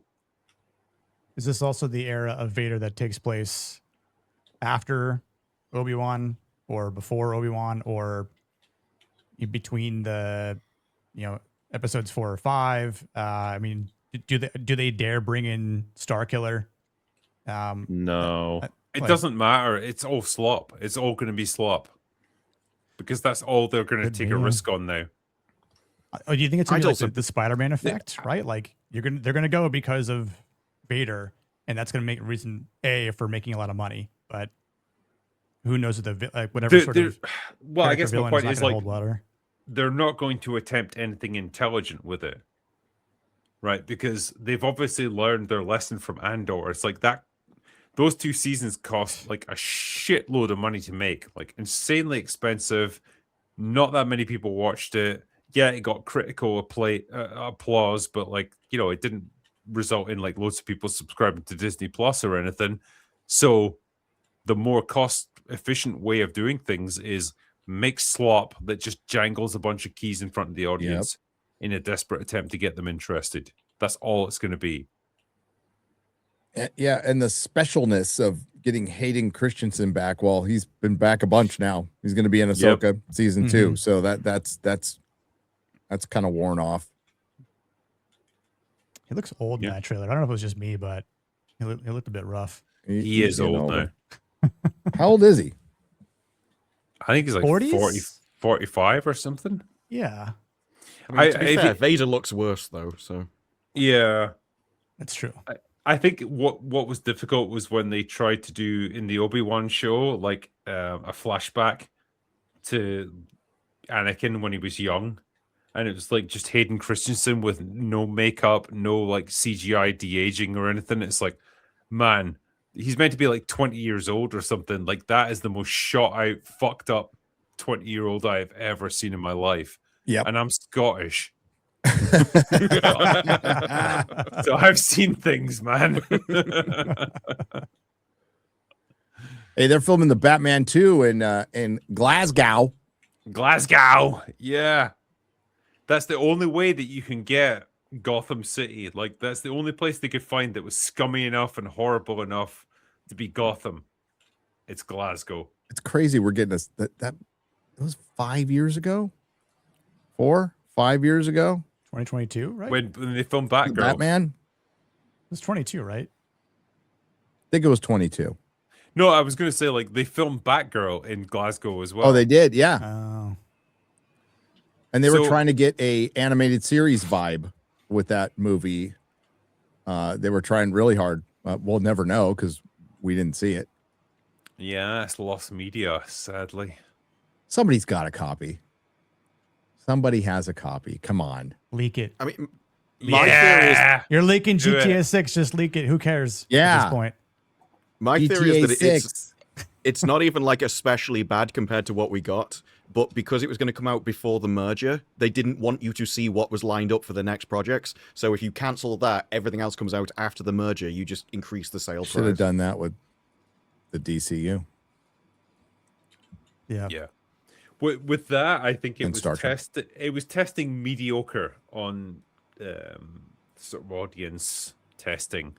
But it was because there was a whole bunch of shit missing from it. And so from what I understand, they understood like very early on, there's a bunch of scenes that need to be put in here. There's connective tissue that's missing. If that's in there, you'll get your audience score up to like the 80s easily. And they never got the chance to do it. Sadly, the plug got pulled on it. But like we had Brendan Fraser and we had Keaton coming back as Batman, not just in The Flash, but like in a proper movie that was more in keeping with the tone of Batman. So we'll never get to see that, which is interesting.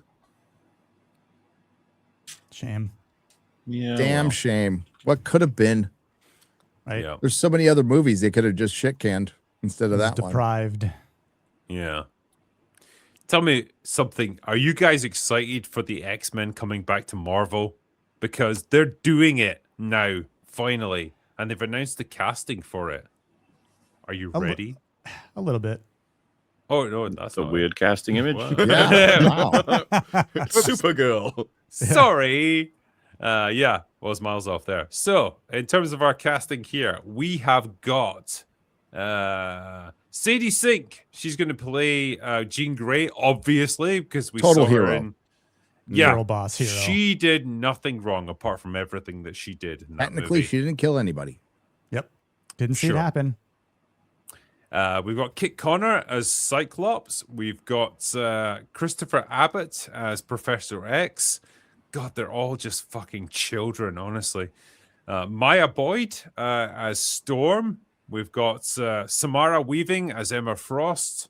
We've got Indy Navarrete as Rogue. And last but not least, Adam Driver playing Mr. Sinister or Magneto, as he's known. So, yeah. Why is everyone being played by fucking children in this? They want to Probably get. because they. Go on. I was gonna say. I mean, I think they wanted to set this up as like the next, MCU cycle of let these actors play these characters for the next dozen years, so that they can grow into their characters. Most of them, aside from Samara and Adam, are a little bit older, but I mean, everyone else is in their like early 20s, so they can just Yeah, like go into their they're 30s. not that young. Not all of them, anyway. Yeah, I mean, Samara's I mean, 34, they- Adam's 40. Yeah, I mean, Adam Driver's probably the oldest of the bunch. Like, I think he's in his 40s now. Yeah, I think so. But Well, yeah, yeah, I think just to propel them, set them up, let them hopefully carry the MCU at this point moving forward, because everyone else is either going to, get killed off after Secret Wars or is just too old at that point. I mean, I hate to be a dampener, but like, I get caught up in the whole, oh yeah, imagine what Adam Driver could do with Mr. Sinister or what Indy Navarrete could do with, and it's like, well, nothing's going to matter if they're still making the movies the same way. Right. The story. Like, yep. Cast is almost irrelevant. Like I don't want to, I like to talk about, like, I think this is quite a statement actually, casting this way. It's interesting to think about, but at the same time, a lot of these actors and actresses, they're all cursed to deal with whatever script they end up with, and that's even if they get a script.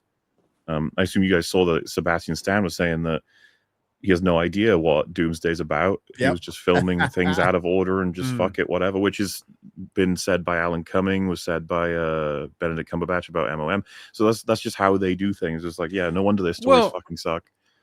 I guess what I'd say is, like, when you compare this to, say, the first X-Men movie back in the early 2000s, like, you had a mixture of like very experienced thespians, like Patrick Stewart and Ian McKellen. Ian McKellen, yeah. Yeah. But like then you had up and coming actors like Hugh Jackman. Jackman. Yes, Famke exactly. Janssen, Famke Janssen was pretty well established by that point, but yeah, Halle Berry as well. Like Anna but, Paquin. James Marsden, right? Was he well known at that point? James, I don't think so. Marsden. he's Marsden, James I'd have to Marsden. remember his career at that point, but I think he was, He was known. I don't know Yeah. about well known. Right. I guess the point I'm making is like you had an interesting mixture of like very established actors like with a strong pedigree, able to support like the younger ones who were up and coming, and then there was people in the middle who were like known but like not like super famous or anything. But with this casting, it's like it's a bunch of good-looking people that like haven't really done much, and so I don't know. It's hard to escape the feeling like this is just laying the groundwork for a future franchise. It's not like casting the best people that we've got in the here and now. It's more like future potential, franchise potential, all of the usual stuff you'd expect from Marvel. Like, how can we just milk this forever? And it's like, I actually think this is what Hollywood needs, because they haven't been raising the next generation of actors. There are no young actors or there's like people in their 30s with huge careers and stuff don't particularly exist because we're now into people in their 50s that have just not left at any point. They haven't aged out like they needed to so that other people could take those roles. This is also a side effect of less production. So before there would have been productions where the big names just couldn't do everything. But one of the reasons you can have like Zendaya in everything is because she has enough hours in the day to do all the big movies because there's so few big movies now available. And so the only thing you're going to do is just bite the bullet. And at some point, you're going to have to cast relatively unknown people so that they can become known and just filter through that way. And it's going to be tough with less productions overall to actually do it. Like Game of Thrones, too, you know? I mean, Indy Navarrete definitely is well known at this point. So well done to her, I guess. Like, that was a pretty logical career progression. Yeah. She did a thing recently where apparently she's been turning down things in the millions of various different things. Like, she had loads of roles thrown at her. I bet. And she chose this out of all of them. It's probably an easy payday. And like, it's a shitload of exposure. Very much. Career-wise, it's probably going to be okay for her. I think she obviously she's attractive. I don't think her appearance is going to be an issue. I know some people are going to be like, well, are they going to do like, you know, comic and X-Men cartoon rear end accurate Rogue perhaps? But I think again, it's not hard for actors to get into shape. They've got plenty of time to prepare. So if she needs to look the part physical wise, I don't think it's going to be an issue, right? I mean, what's it got? The guy's name who's playing Cyclops, Kit, I think. Right? Yeah. Let me see. So dude's actually pretty jacked already. Like he's got some yeah, muscles. Kit Connor. Yeah, Kit Connor. Like, so I think he'll probably look the part for Cyclops. I don't think it's going to be an issue, but acting wise, story wise, again, completely different story. I think the biggest thing for Rogue for Indy is the accent. And I did see a video, I think it was yesterday, from Lenore Zahn, who was talking about meeting her in person. So, I mean, obviously, what better person to really help train her in that voice that is just, you know, well known for Rogue than Lenore to kind of help Indy fully portray the Rogue that we all know and like. I mean, yeah. Sadie Sink is Jean Grey. Well, we've already talked about her within Spider-Man. So yeah, off to a great start. Yeah. I mean, it's not her fault as an actress, obviously. Like, No. she can only work within the script that she's given. But like, yeah, it's Well, not and that's great. what we got to be concerned about. What if she's a clone from Sinister though, and it wasn't her in Spider-Man Blame? What if she's a Skrull who's a clone from Sinister, who's a clone of a Skrull? It's Madeline there already. Let's go with that. The problem is the casting's pretty good, but this is going to be directed by the guy who did Thunderbolts, and it's the writing that I would be concerned with. Good casting though, so far. I'm fine with it. I think it's smart to go young, and then you won't have egos. I mean, if it's successful, you'll still have to deal with that, because that's been one of the biggest problems with Doomsday is egos on the set. And this is why you should have recast Cap and Hulk and Thor and Iron Man a long time ago. Maybe some of them won't be as good as the previous actors, but the character's always bigger than the actor. Like the worst news is like Cap's not going to get recast. Like Sam Wilson's going to stay Cap. Sadly. You excited? Nope. Yeah. Yeah. So Well, that's the problem. So I think it's smart. It's just the thing that isn't smart is you took, what is his name? MauLer Shackman? Matt Shackman, yeah. Shake Shack, whatever his name is. But Twitter pretended for 5 seconds that they were all obsessed with his work and thought he was amazing when Fantastic Four was coming out. Like Well, Thunderbolts sorry. was the new era of Marvel, and this is it. And we're gonna sign him to an X-Men movie, and oh shit, it flopped. And yeah. So that's where I have a problem. Like cast looks fine. They're gonna have to overcome probably some piss poor writing and some very pedestrian directing at best. And I'm being nice. Shackman was Fantastic Four. You're thinking of Schreier, right? Or Schreier, Shackman, Jake Schreier. Schreier, yeah. Close enough. Yeah. as the industry likes to say, mediocre white dude directing. directing. Let the me, good thing about Remember when Kenneth Thunderbolts- Branagh fucking directed a Marvel movie? I remember. Yeah. he did it twice, didn't he? No, he Once. did- He did Dark World as well. No. Once they didn't even call him back for Alan. Is Oh. it Alan Taylor who did Dark World? Dark Oh, right. World, yeah, that was Alan Taylor. And then, Game of Thrones director. but I mean, phase one, you could tell that they were forced back then to be like, we actually have to find people who can make movies, who can write scripts, who can direct people who can act. We have to do that. These days, they're like, well, we'll do that someday. Like, we'll worry about Well, that. it's like let's find indie directors that we can feed into the machine, and they're just going to be so happy to get a payday, they're not going to question it. Like, And they'll do just let whatever them. they're told, right? Yeah. And they'll be good little cogs in the machine, and then we don't get anything. Like, God, the only I'm trying to think of a great directing job we have seen since Civil War In the MCU. in the MCU. Infinity War, maybe, but Yeah, I'd say maybe Infinity War, but Yeah. since then it's all been downhill. Infinity War Or definitely any- was less ugly than Endgame for sure. Like Endgame was so ugly. Spider-Man movies, so Far From Home, No Way Home. No Way Home is like 50% absolute slop shit, and then 50% like, whoa, that shot looks great. What the fuck? I'm not even sure. I think it's because it's a COVID movie that explains that.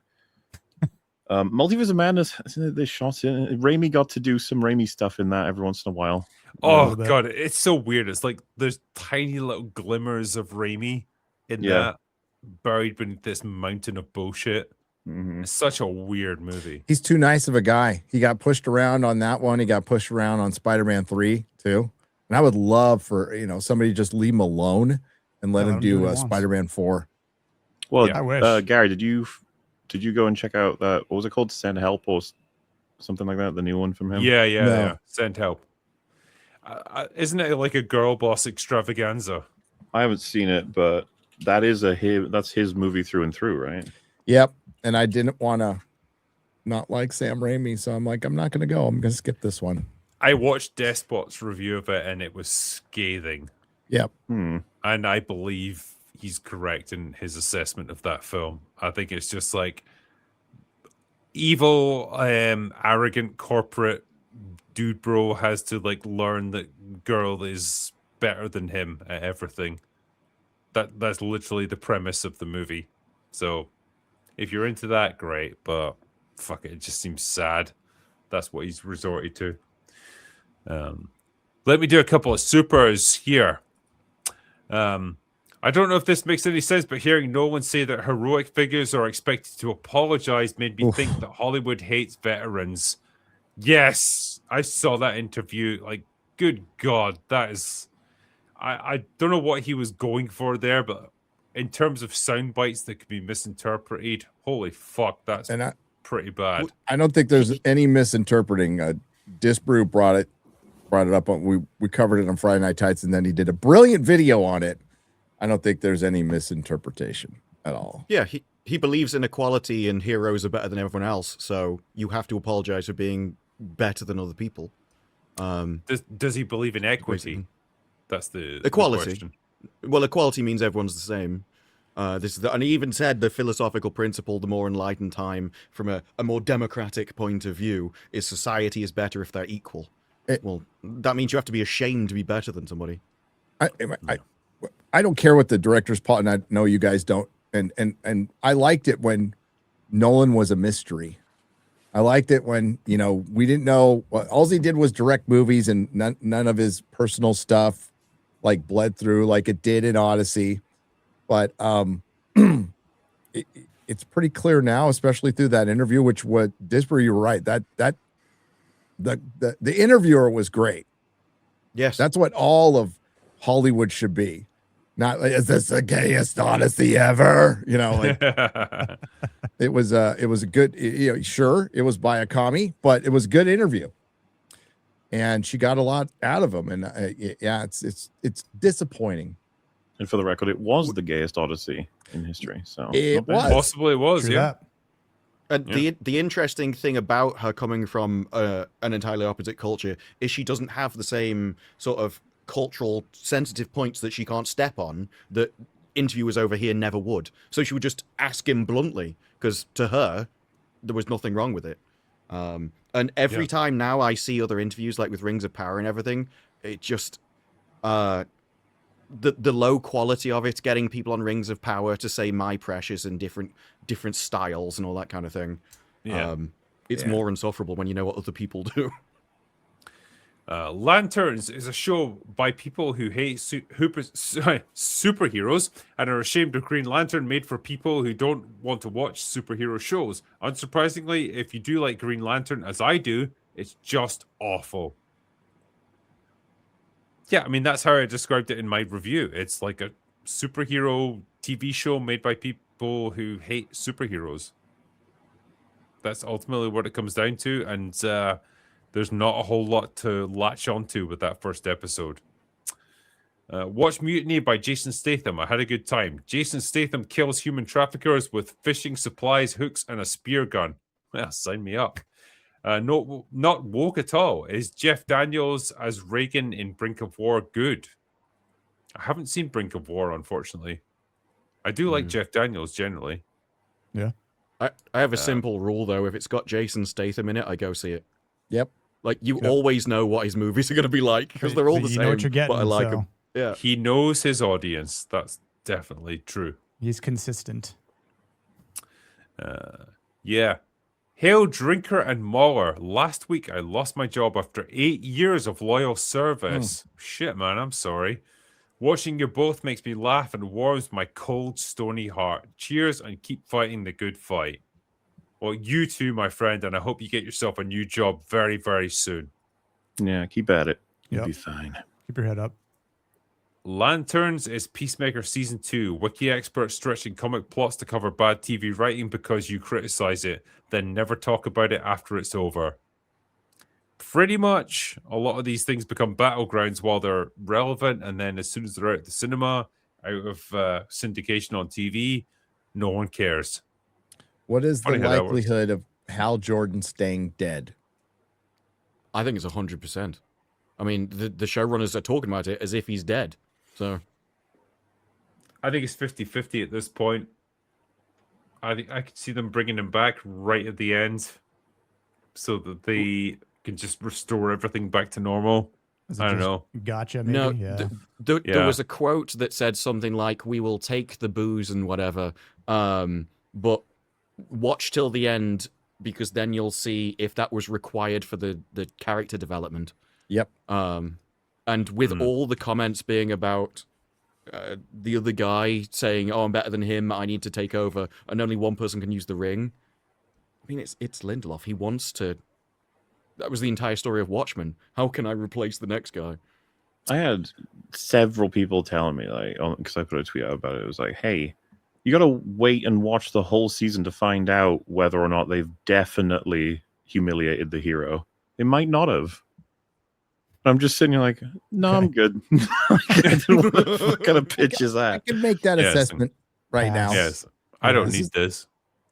This is the man who wrote Dr. Manhattan coming back from godhood because he fell hopelessly in love with a middle-aged black woman so he could give her his powers after he turned from a white man into a black man, Yep. into a blue man, and then gives her his powers by handing her an egg, which is essentially handing over his balls.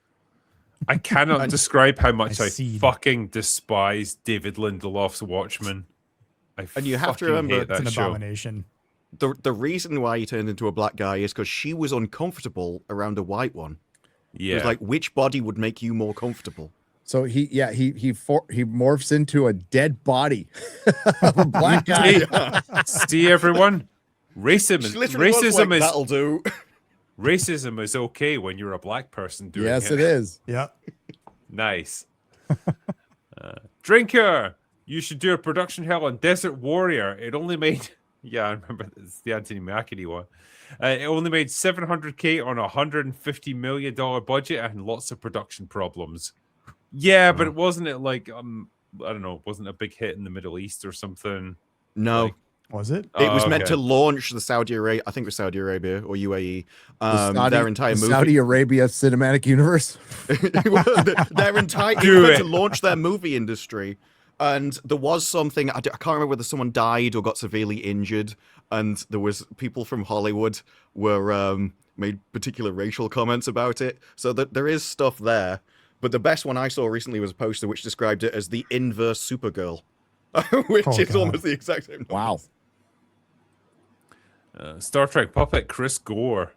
Is he a puppet of Star Trek, or He did. is No, Star- Pike looked like Chris Gore. He did. He did look Does actually, yeah, with the gray hair and everything. Damn. Chris is listening right now too. There's a Never thought 100% of that. chance he's listening to right now. Chris, are you in Star Trek Strange New Worlds? Tell us. MauLer, David Mitchell crime series Ludwig. Have you seen it? Series 2 is out today. I know you love him. Pretty good series. If not, give it a whirl. I have not seen that. Sounds Why haven't you interesting. seen it? I haven't even seen all of David Mitchell's like panel appearances or stand up. It's just that he is my favorite usually among all of them on British shows. What's you guys' favorite sort of panel show contributor with British comedy stuff? It used to be Frankie Boyle on Oh, Mock the dude, Week. fucking hell! Yeah, It must have been a long time ago. yeah. In his prime, he was fucking incredible. Yeah, But his prime was a long time ago. And now he's a fucking woke prick. So yeah, times change. Sadly, I'd probably have chosen the same, but have to be different. I'd say Ross Noble, just because his improv is awesome. yeah. I would allow Fair Sean dues. Locke being picked by anybody. That's Sean Locke's a pretty solid choice. Yeah. legend. Yeah. MauLer, I just watched your TLJ critique. I didn't think I could hate that movie more, but I was wrong. Oh my God, that's some ancient texts right there. That's going back, you know. It's The dark arguably times. some of your best work, though. Aw. When you put real venom and hatred into it, like that's what we A want. real rotting watermelon. Yep. Leighton Gary. Well, yeah, we were 2 minutes late. I'm really sorry. It was Gary's fault, though. It was.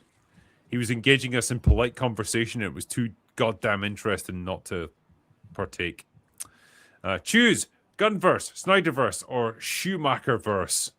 I want to Schumacher. Schumacher. Yeah, Schumacher easily. Yeah. Fuck yeah, make that happen. MauLer, my mates and I played a drinking game where we were watching EFAP 93. Every time Cinematic Venom said, for no reason, we took a shot. I don't remember much of that night. Oh, I hope you guys made it. Good God, that's a lot.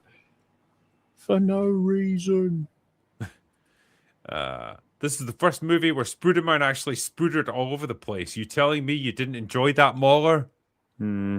It's because he didn't say it's Spooderman time. Yeah, that was the huge fuck Ooh. up. So they'll get that in the next one, I think.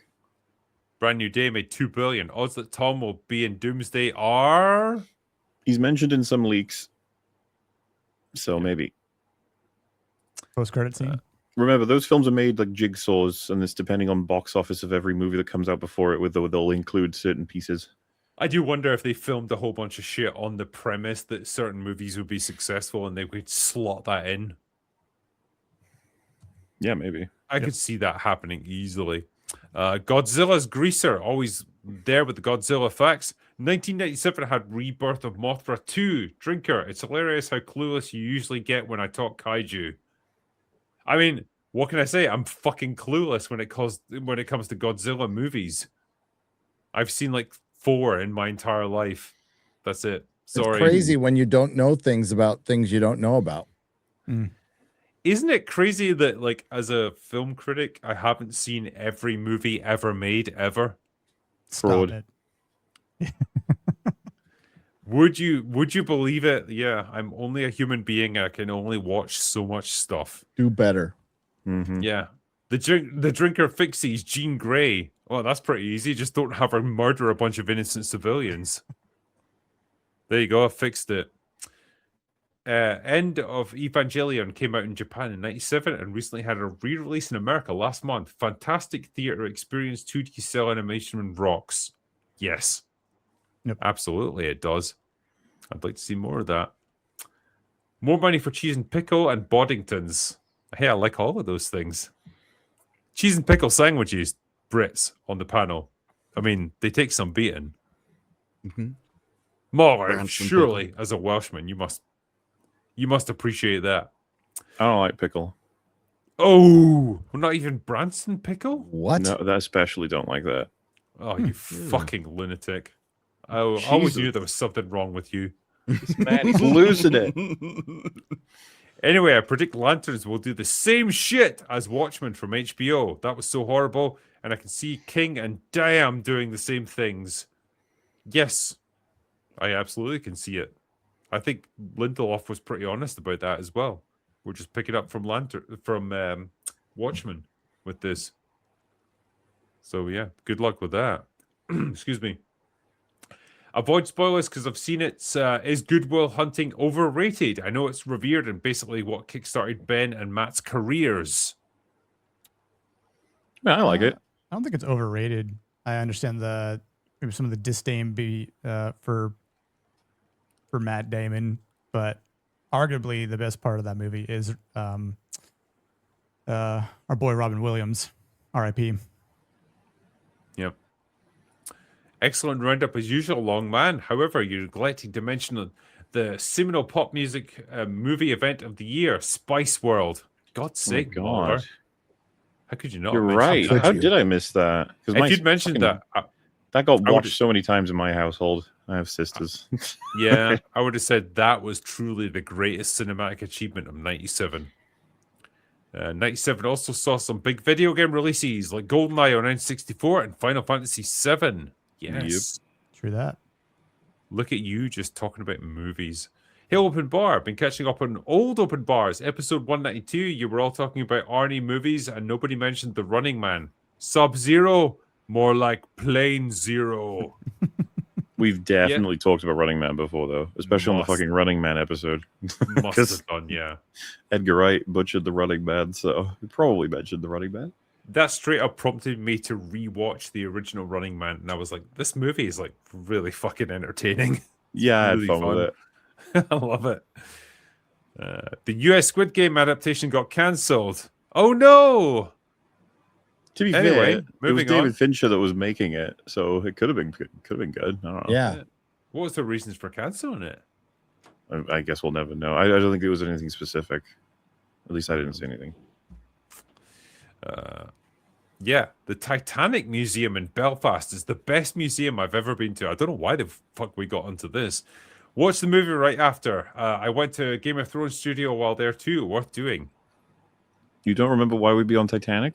Oh yeah, that's a good point actually. Yeah. Long Interesting show. point.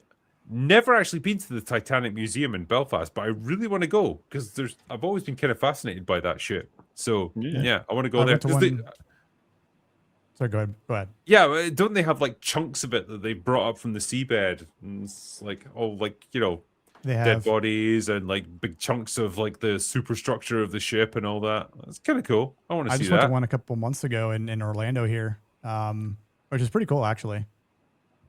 Nice. Yeah. Give me that. MauLer mentioned a Simpsons Center DFAP once on new Simpsons movie premieres, and I can't wait. Drinker, I sincerely hope you're on that panel. I mean, who knows what it'll look like, but I'll certainly invite Drinker. He's like the out of all the people I know that are Simpsons knowledgeable, Drinker scores really high. He's like a secret Really? mega Simpsons fan. Yeah, you know way too much. You don't let it on though. You're like a very niche reference, and you'll know it. It's like, what the fuck? Yeah, but my Simpsons knowledge is like 20 years old. Like it's all older episodes. That's good. That's Yeah. correct. Good That's the Simpsons. correct knowledge to have. That's like saying my Star Wars knowledge only goes as far as the OT. It's like, oh, Right, yeah. Okay. Fair enough. Yeah. MauLer, I know it's been odd, but why so many people are loving the Odyssey, but I have an explanation. After the fall of the Soviet Union, we'll never know. That you the should make a rest. video essay. It'd be perfect. Yeah. I already provided my explanation for why people were glazing that movie so fucking hard. So, yeah, it's in my review. Check it out, I Mhm. guess. Yeah, you said it was Zendaya, right? Everyone's a huge fan. She brought in all the box office. I mean, sure, yeah. That was I mean, it. How could you not get hard when you see that? Hmm. If you're physique of a 10-year-old boy, sure, if that's your thing, go for it, I guess. I found Pirates of the Caribbean Special Edition at a thrift store, and watching through the behind-the-scenes DVD was a blast. They were having so much fun making that movie.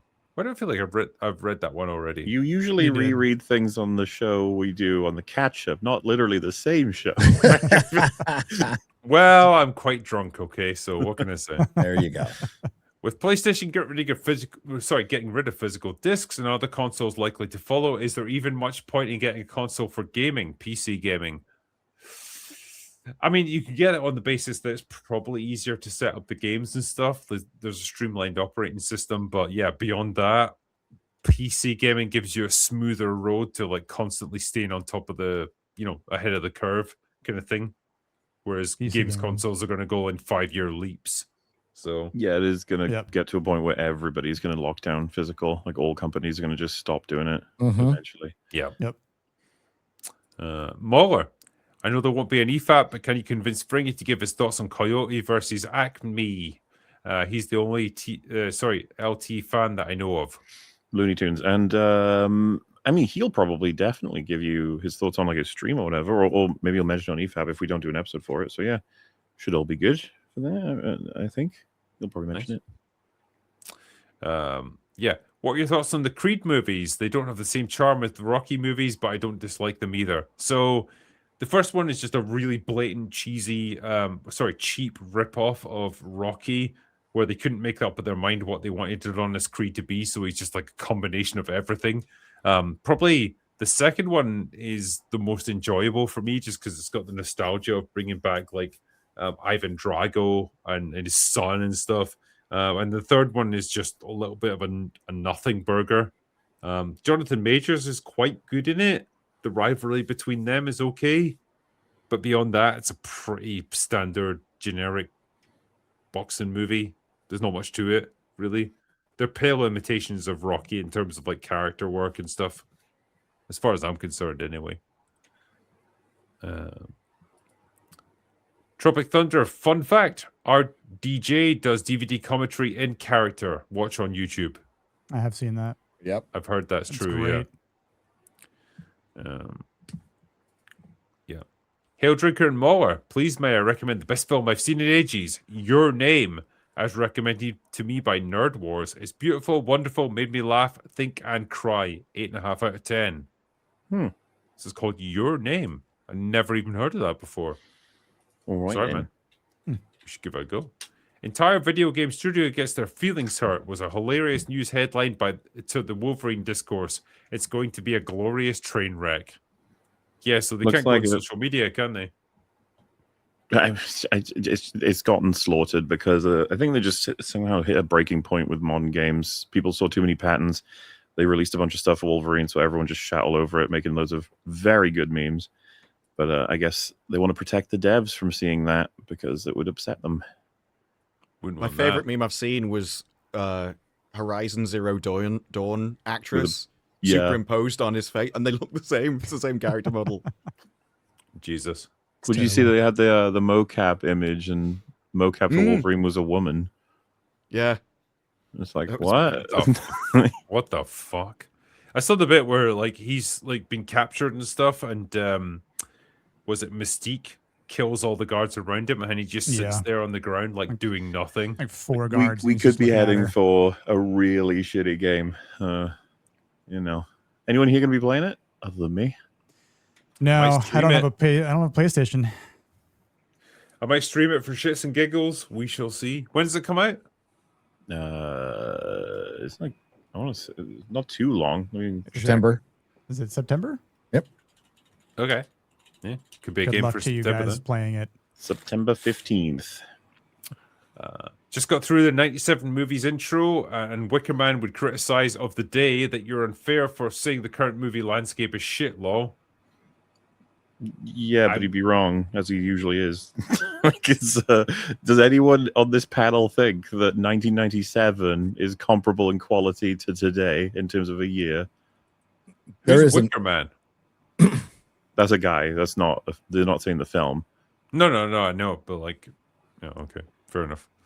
There isn't a Um, month that's comparable No, yeah. Yeah. What we get now, like if you take any one genre in 97, you might get as many good films as a really good modern year, maybe.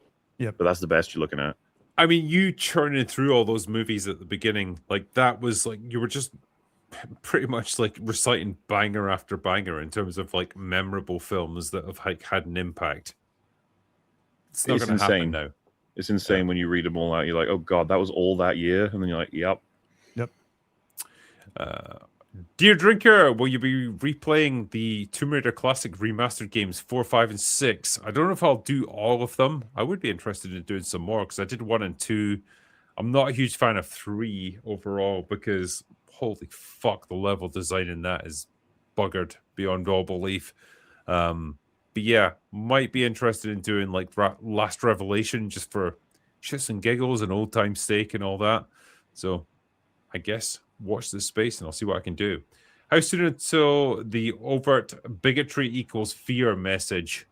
Oh yeah, they'll get that in Lanterns for sure. Give it time. Ryan Reynolds' Green Lantern doesn't look so bad now, huh? I mean, it's entertaining if nothing else. I'm not participating in the reevaluation of that to some kind of great movie. I guess. Yeah. No, Give never. it time. Give it time. You will. I recently rewatched Henry Cavill's spy movie, and oh my god, we did not know how good we had it back in 2015. I went back and watched reviews, and they called the movie mid. So what would that be? Man from Uncle? The Man Yeah, from I Uncle. liked that even at Yeah. the time. I thought that was Yeah. a great movie. Yeah. It's a good movie. That was Guy Ritchie, wasn't it? It Yep. was. Yeah. Damn good movie. Yeah, I thought the dialogue and everything, the character work was pretty good. Yep. Lanterns feels like something that could have come right after Man of Steel in the Snyderverse, as opposed to the mess of tone that is James Gunn's misfire. Well, they no, have commented that James Gunn had very little interference in it because he was busy on Superman, which, if anything, to me, says that a CEO shouldn't be making movies if he can't even oversee everything he's supposed to be overseeing. But yeah. Have a drink on me, lads. Not Gary, though. Have a drink of water, Gary. I will. Nice.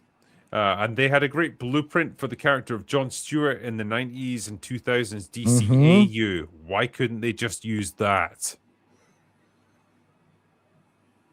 Because that would be smart and it would work and it would be logical. And why do that when you could make a political point out of it?